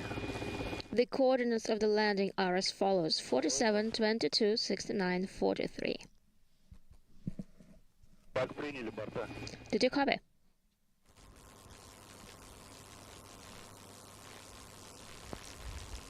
Второй наблюдаешь? Не. Стрелочка, видишь, вот над нами развернулась. Да, наблюдаю. Стрелочка. Третью стрелку влево показывает. Do you see the arrow? It turned. It's to the left. 47-22, 69-43. The landing coordinates 47, 22, 69, 43. Расчета точек, которые давали. На них право у нас.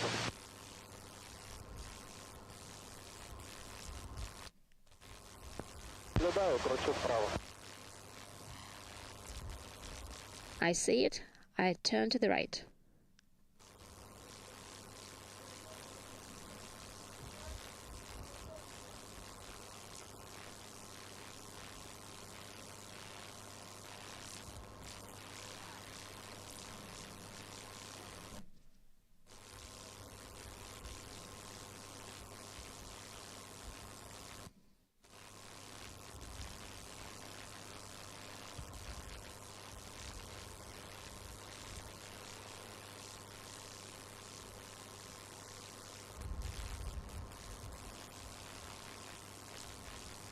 Повтор 429.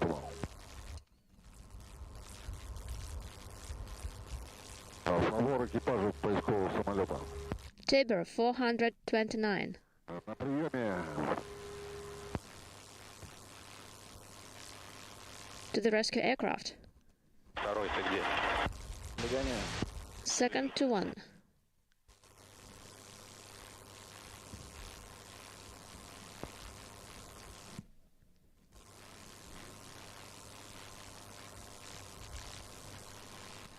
This is Mission Control Houston.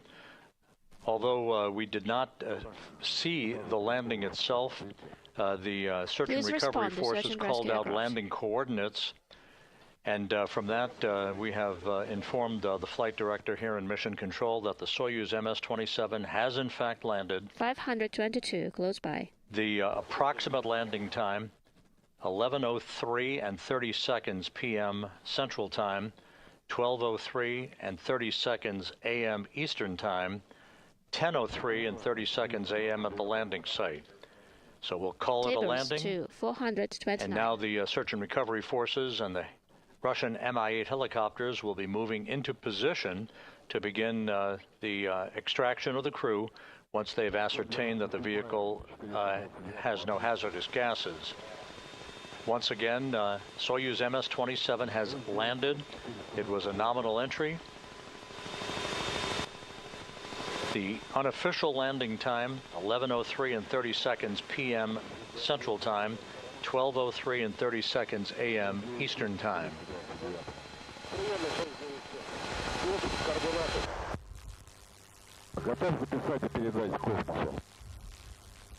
Ready to copy and to transmit.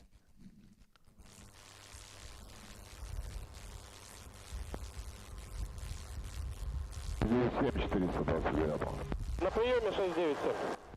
Космос запрашивал. Готов передать информацию.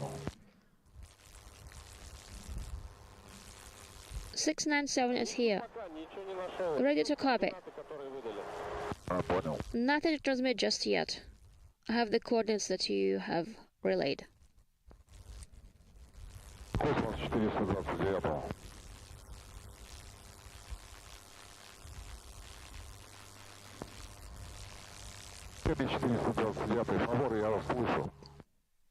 Cosmos to 429.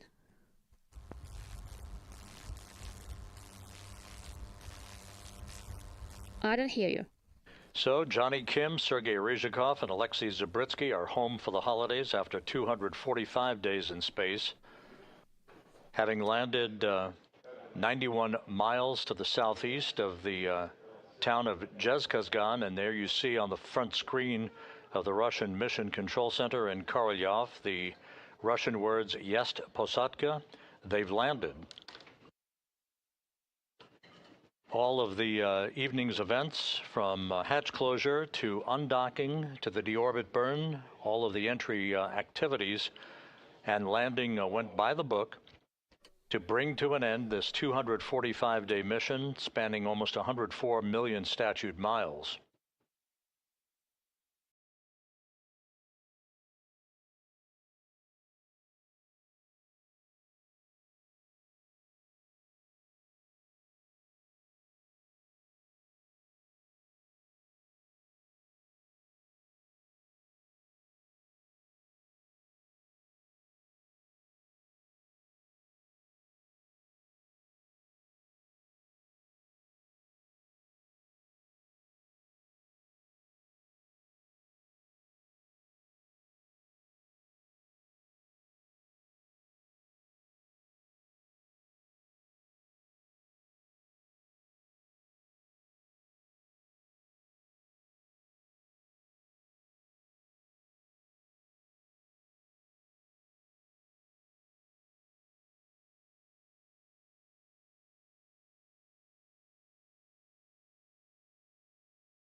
The all-terrain vehicles, including one that contains the ground-based television cameras and their operators, are in the process of making their way toward the spacecraft.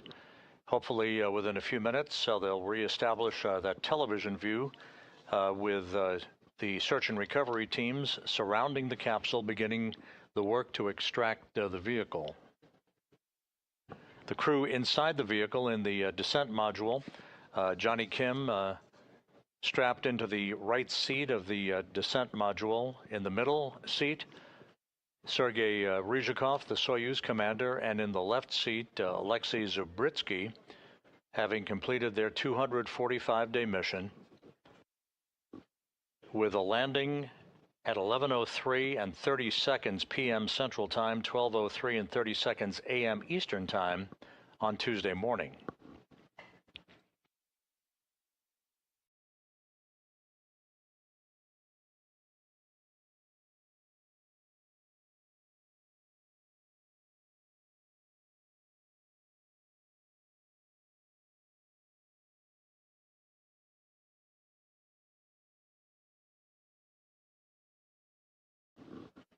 Once again, this view from Roscosmos television showing basically a sweeping pan of the landing site.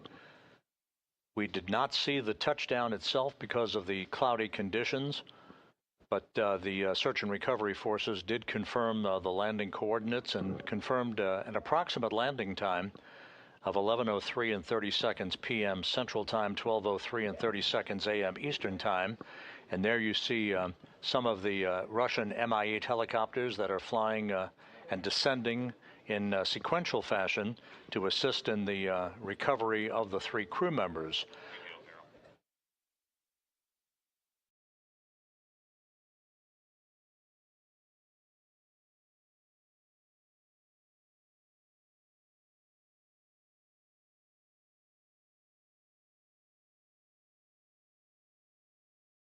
The work now will involve the extraction of the 3 crew members from the descent module.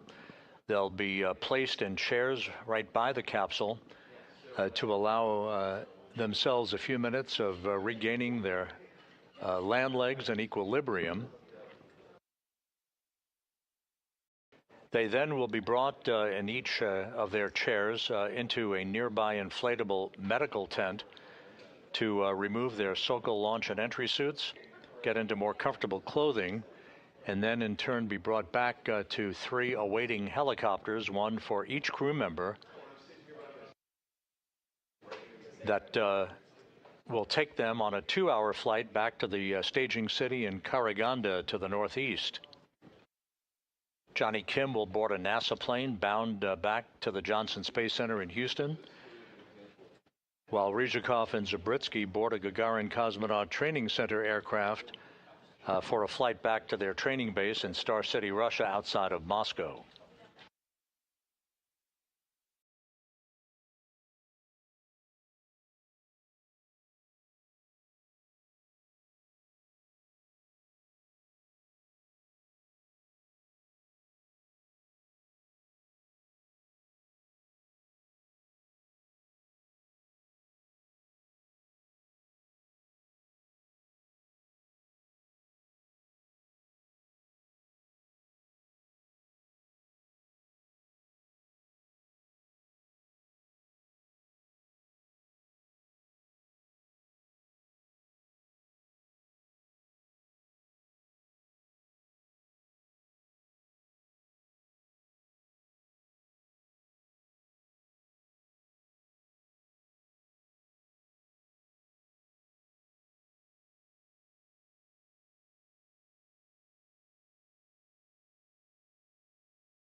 This is Mission Control Houston. Once again, you're looking at a wide view of the landing site in Kazakhstan, to the southeast of the town of Jezkazgan, where the Soyuz MS-27 spacecraft and its 3 occupants, NASA's Johnny Kim, and Roscosmos cosmonauts Sergei Ryzhikov and Alexei Zabritsky landed at 11:03 and 30 seconds p.m. Central Time, 12:03 and 30 seconds a.m. Eastern Time, to complete a 245-day mission aboard the International Space Station.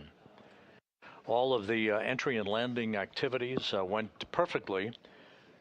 There were very cloudy conditions at the landing site that prevented us from actually seeing the Soyuz descending under its main parachute or the touchdown itself.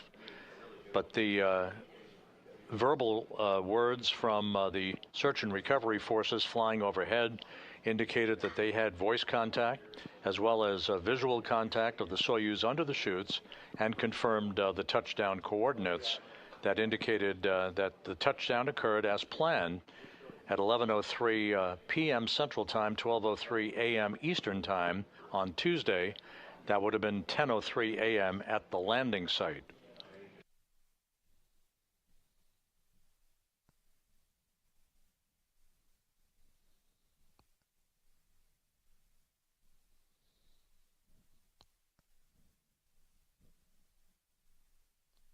And here is a video now at the landing site itself, and right by the spacecraft, which has landed on its side, which is typical.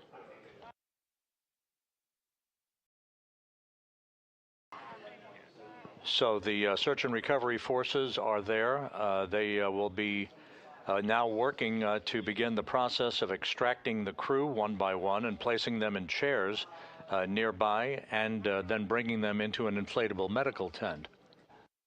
Again, there's your Soyuz MS-27 spacecraft, having been pulled over onto its side after touchdown. The winds are a little bit frisky out there, and temperatures quite frigid, 21 degrees Fahrenheit.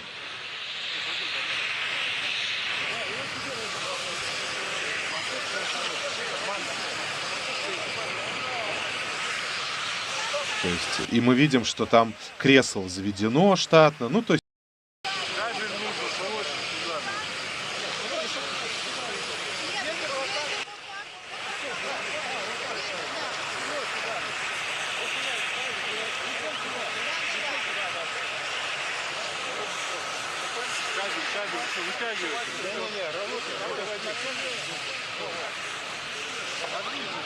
There is the hatchway at the top of the Soyuz spacecraft. Again, this is not unusual for a Soyuz to be pulled onto its side following touchdown, depending on the weather conditions and the wind.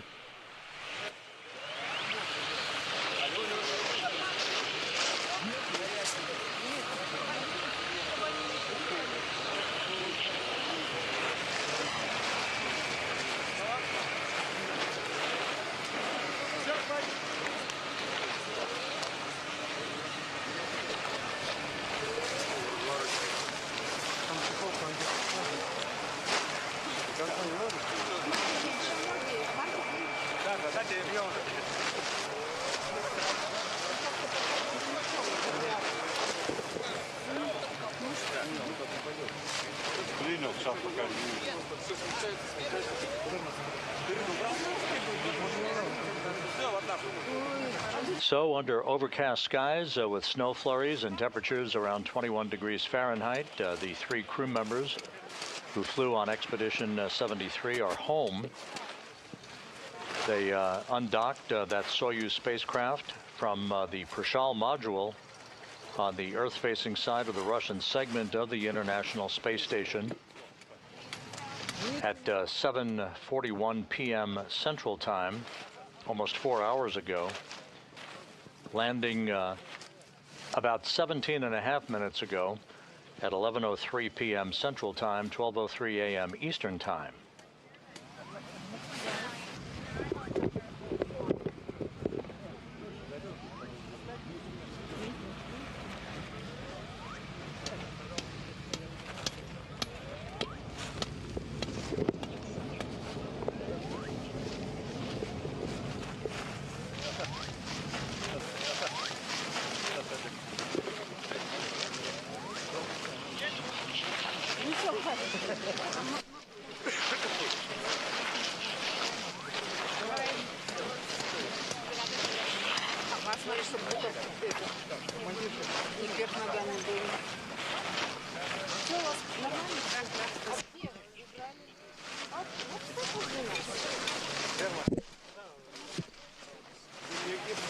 Рядом с тобой стоять, справа, слева, или там, где ты.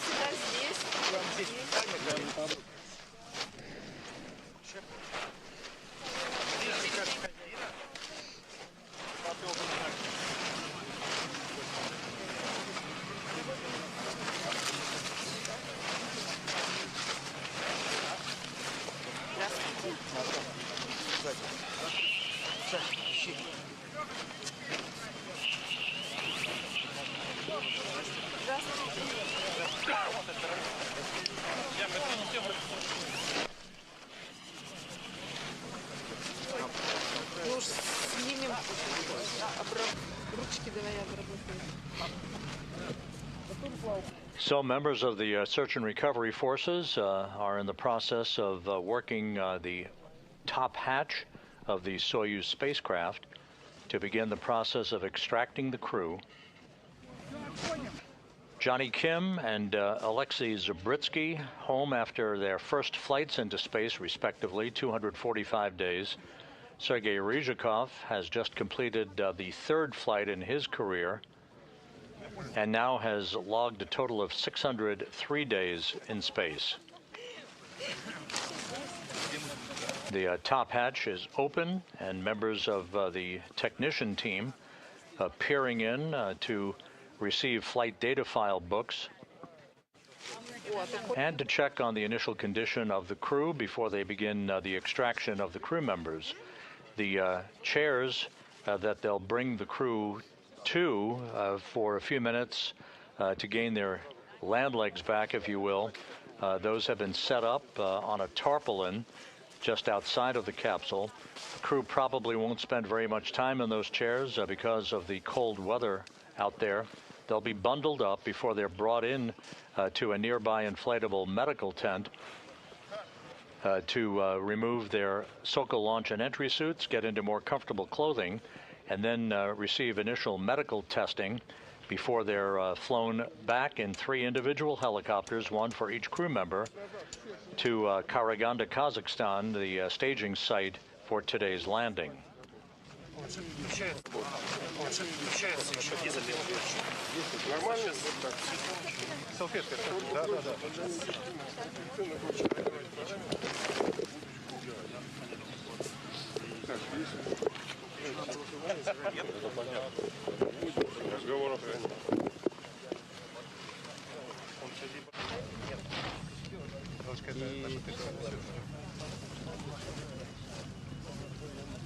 Который из 3.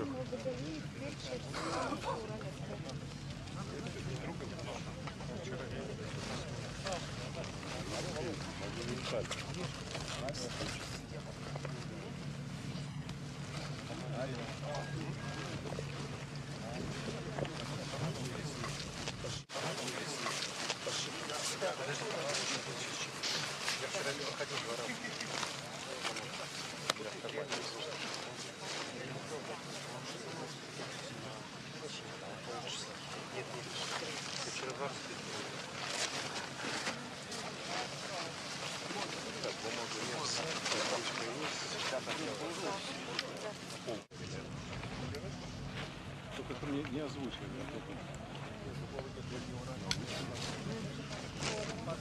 Да. Не, а то уходит в эфир, потом начинает.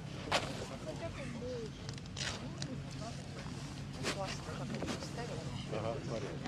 А у них это бригада, 6 человек. Это официально. Да.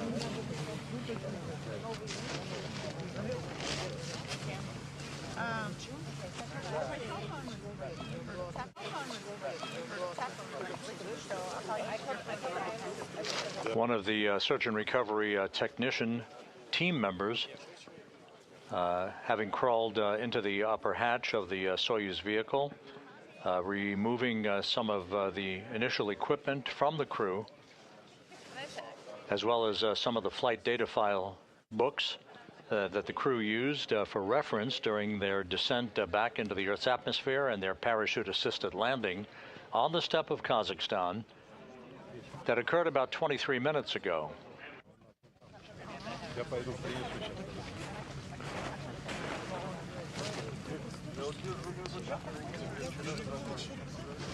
Это доктора.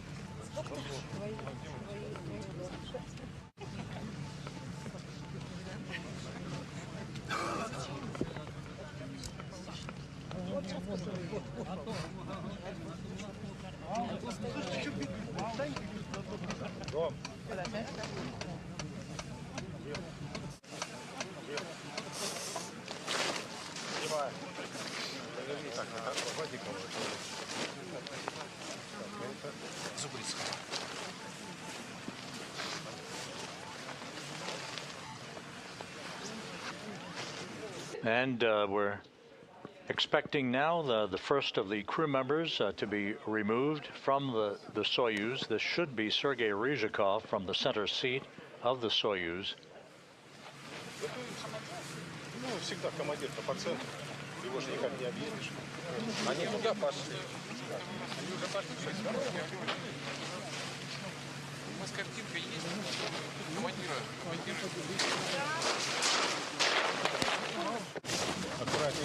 And in fact, that is the Soyuz commander, Sergei Ryzhikov, out of the Soyuz, 603 days in space, good for 13th on the all-time list.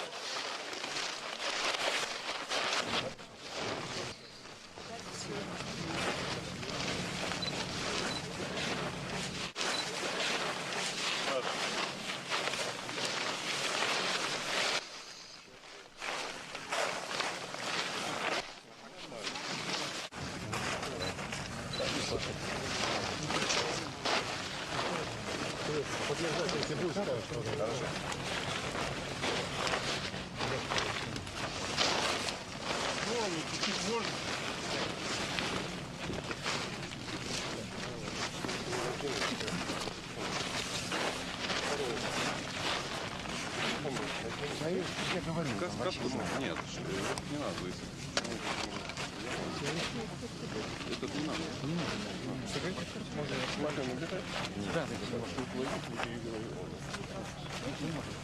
Ой, шиповник вообще чудесный.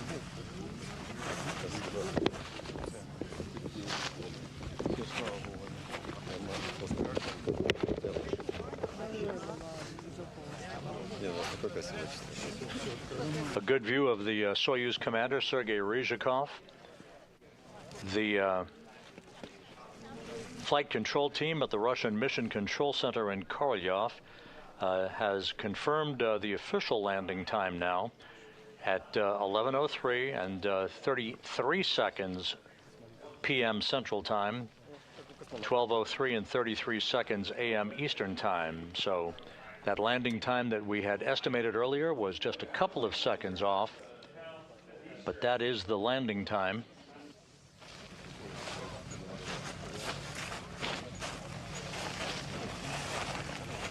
И здесь что, Серега? А? На машине кречет написано. Только с ним попрощались. Он уже здесь. 96. Я, может, накрыть на голову? Да нет, пока нормально. Не холодно? Да нет, так... Против не получилось. К вечеру. Вечером? Сейчас будет холодать, уже 18. Ну так, нормально все авиация без проблем? Мы 10 километров перелетели задом опять. Ну, ветерком. Да не только ветерок, по-моему, что-то устом смотреть. Перелетный промах 8, перегрузка 5,3. The miss was 8. The G-load was 5 and 3. Once again, a view of Sergei Ryzhikov, the Soyuz commander. Control was not out ideal. of the Soyuz TMA-27. Headwind or the other two crew members to follow shortly. The Soyuz landed at 11:03 p.m. Central Time, 12:03 a.m. Eastern Time on Tuesday, 10:03 a.m. at the landing site after a flawless departure from the International Space Station. Johnny had issues with his ear. And a flawless entry back into the Earth's atmosphere. На 3 километрах надо было открыть, продуться. Быстренько и опять закрыть. You should have purged at 3 kilometers. Purged and then close it. Алексей за пакетом уже потянулся. Ну вот, ожидаем. Alexei started reaching for the bag. Тут все готово. Насчет этого.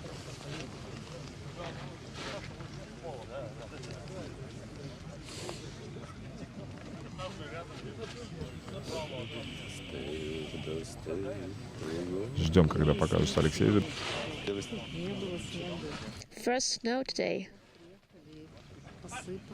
There was no snow. We arrived at the airport and it started to snow.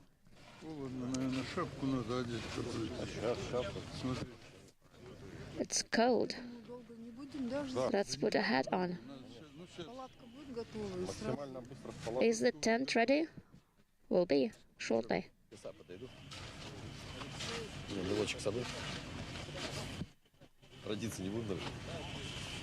Let's follow the tradition. Not cold? No, not cold.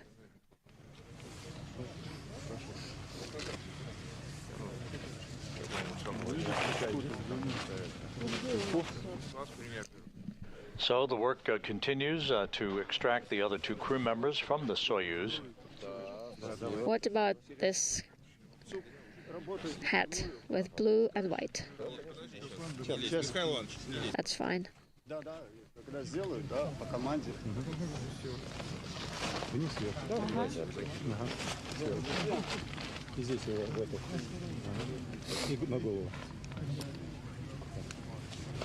Расположилась, не давите. Чудесно вообще. Fantastic. Как ты стал формулировать? Распутать шапку, расположилась. Ну, внимание, короткое интервью. Attention, please, a short interview. Кому? Вам отвечать, да? So do I answer to you? Okay. Что вы говорите? Just say something. Поздравляю всех What shall I say? с завершением Congratulations, everyone, on one more end of a Soyuz vehicle trip. выполнения программы 73-й экспедиции. Mission Expedition 73. All tasks completed. The crew are feeling great. Thank you to all the specialists, to all the designers, to everyone involved, to MCC, employees, to scientists, to everyone involved. Thank you to all the families, and thank you to you who are greeting us here. How was the landing? It was a soft landing, as always. We tried to turn you. Yes, you did. You did turn us.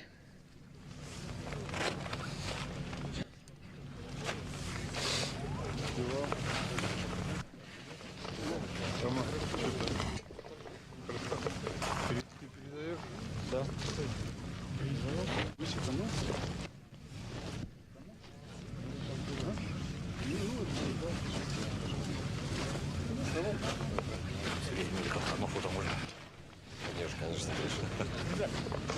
Конечно, чуть-чуть. So you heard a few words, the interpreted words of Sergei Ryzhikov answering a few questions from members of the Russian media at the landing site, saying it was a soft landing and the crew is feeling great. The search and recovery teams, the technicians still working to extract the other 2 crew members, Alexei Zabritsky and Johnny Kim.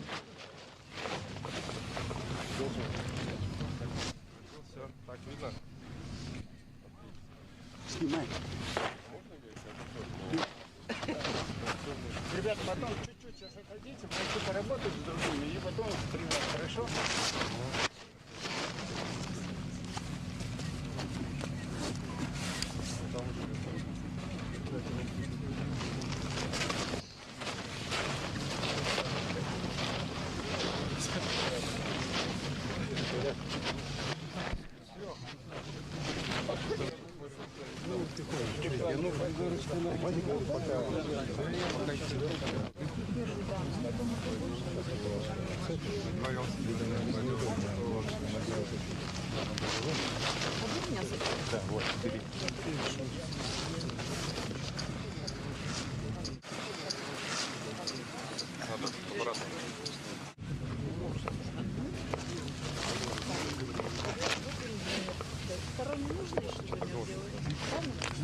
посмотрите по времени, сколько уже прошло.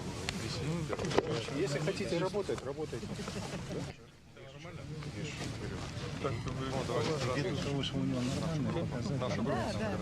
Just watch the time. The readings are nominal.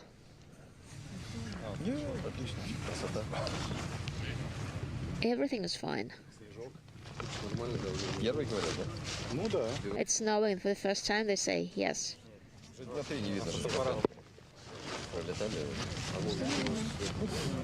Пролетали с орбиты уже дня 3 как облачно.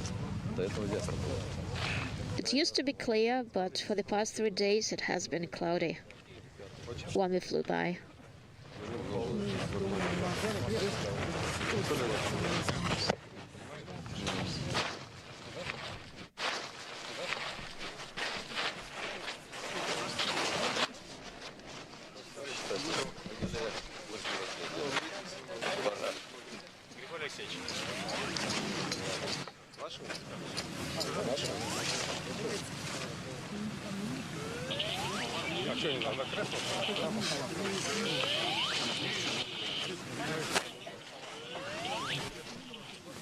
Так, все, я тогда ухожу сейчас в палатку, а вы тут тогда поработаете немножко для камеры, а потом там увидитесь. Хорошо?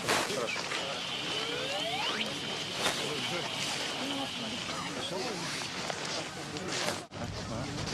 Давайте второй срез. This video from the landing site is courtesy of Roscosmos, a close-up view of the descent module. Let's take one more reading. The only section of the three-section Soyuz vehicle that returns from space. The pyrotechnic separation of the three sections of the Soyuz occurring some 24 minutes after the completion of the deorbit burn that enabled the Soyuz to drop out of orbit for its 54-minute trip back into the Earth's atmosphere to the landing site.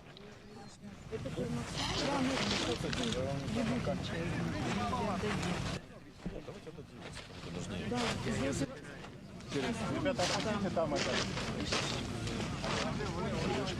Нормально. Я сразу уже отвезем.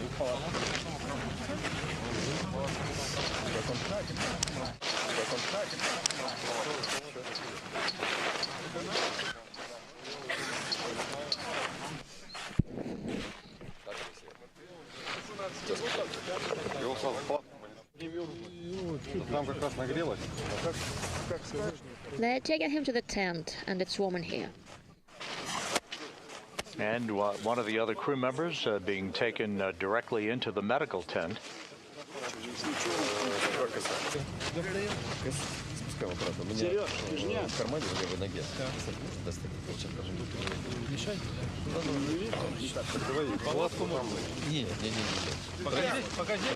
Maybe into the tent? No. Traditions are not to be broken. I'll wait for everyone.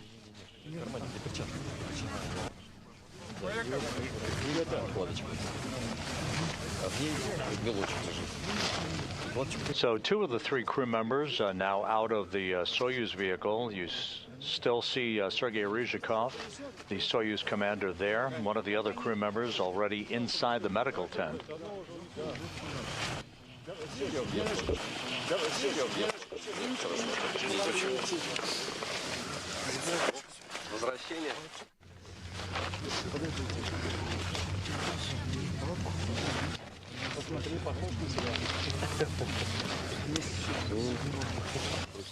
And handmade.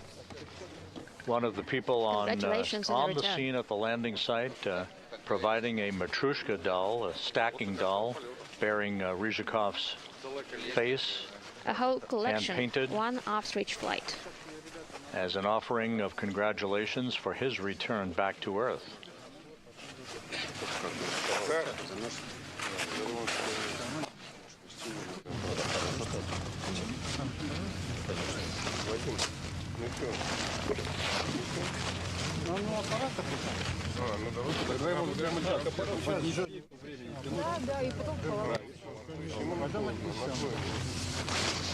Все понял, Да.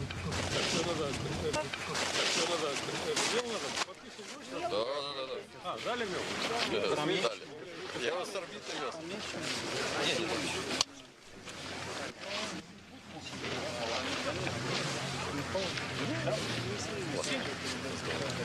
Мы же...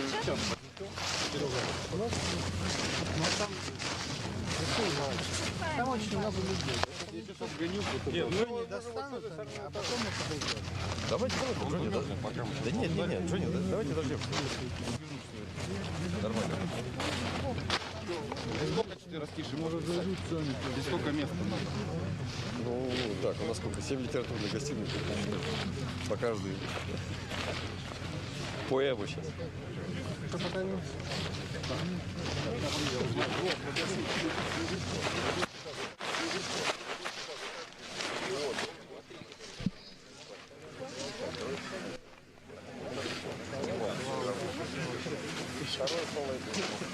Нет, если... А есть второе дело? Может, второе дело? Я, Леш, не холодно, не переживай.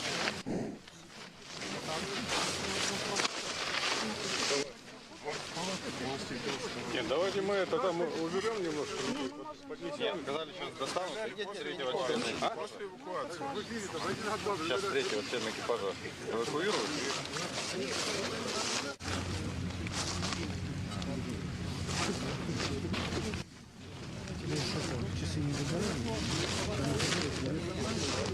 С моей стороны не было. Не было уже, да? Вы же Нет, сказали, сломали. А, нет, это внутренний. Отдать на месте?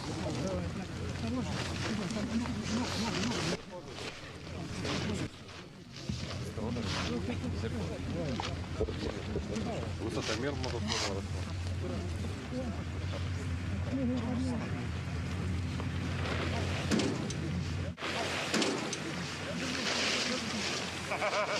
Все нормально? Молодец. Дружище. Чему?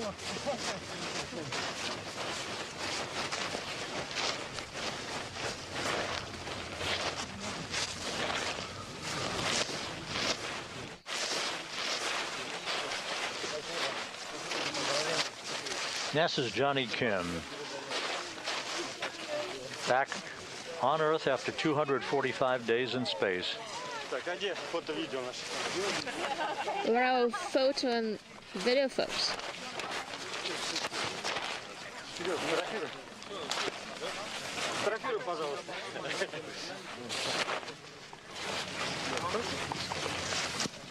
So all three crew members now out of the Soyuz vehicle.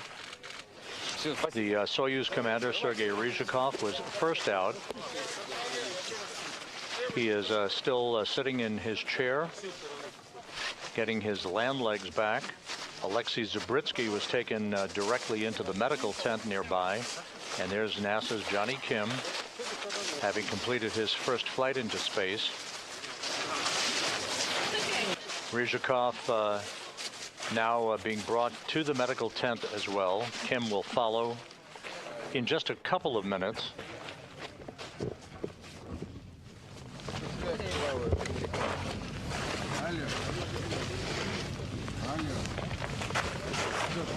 Take a photo with you? Yeah, I'll do the same. I'll do the same. Get the doctor here in a second. There you go. Ryzhikov fulfilling a long-standing Russian tradition by signing his capsule. Okay. She knows that you're, awake. Thank you. Okay.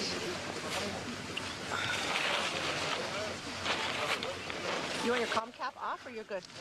Yeah, I'll take it off.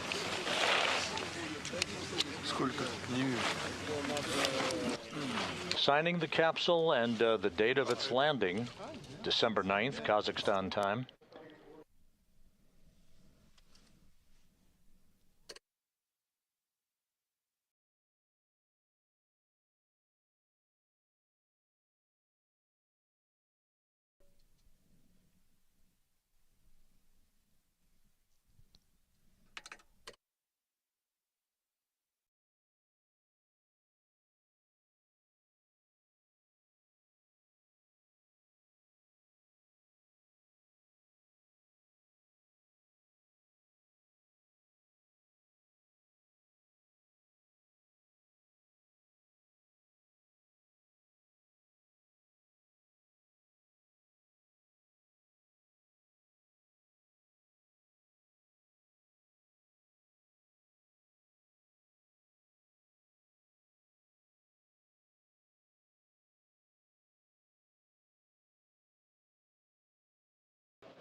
And another view, courtesy of Roscosmos, showing Sergei Ryzhikov being brought to the inflatable medical tent.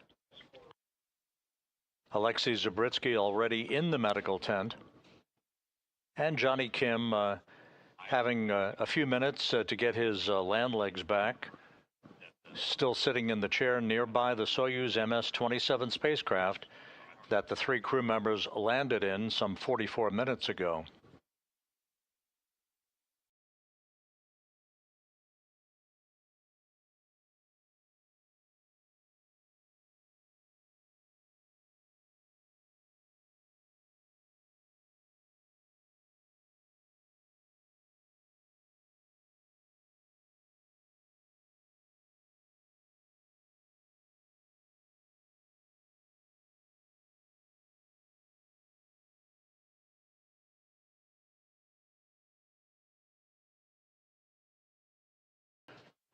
And another view of NASA's Johnny Kim.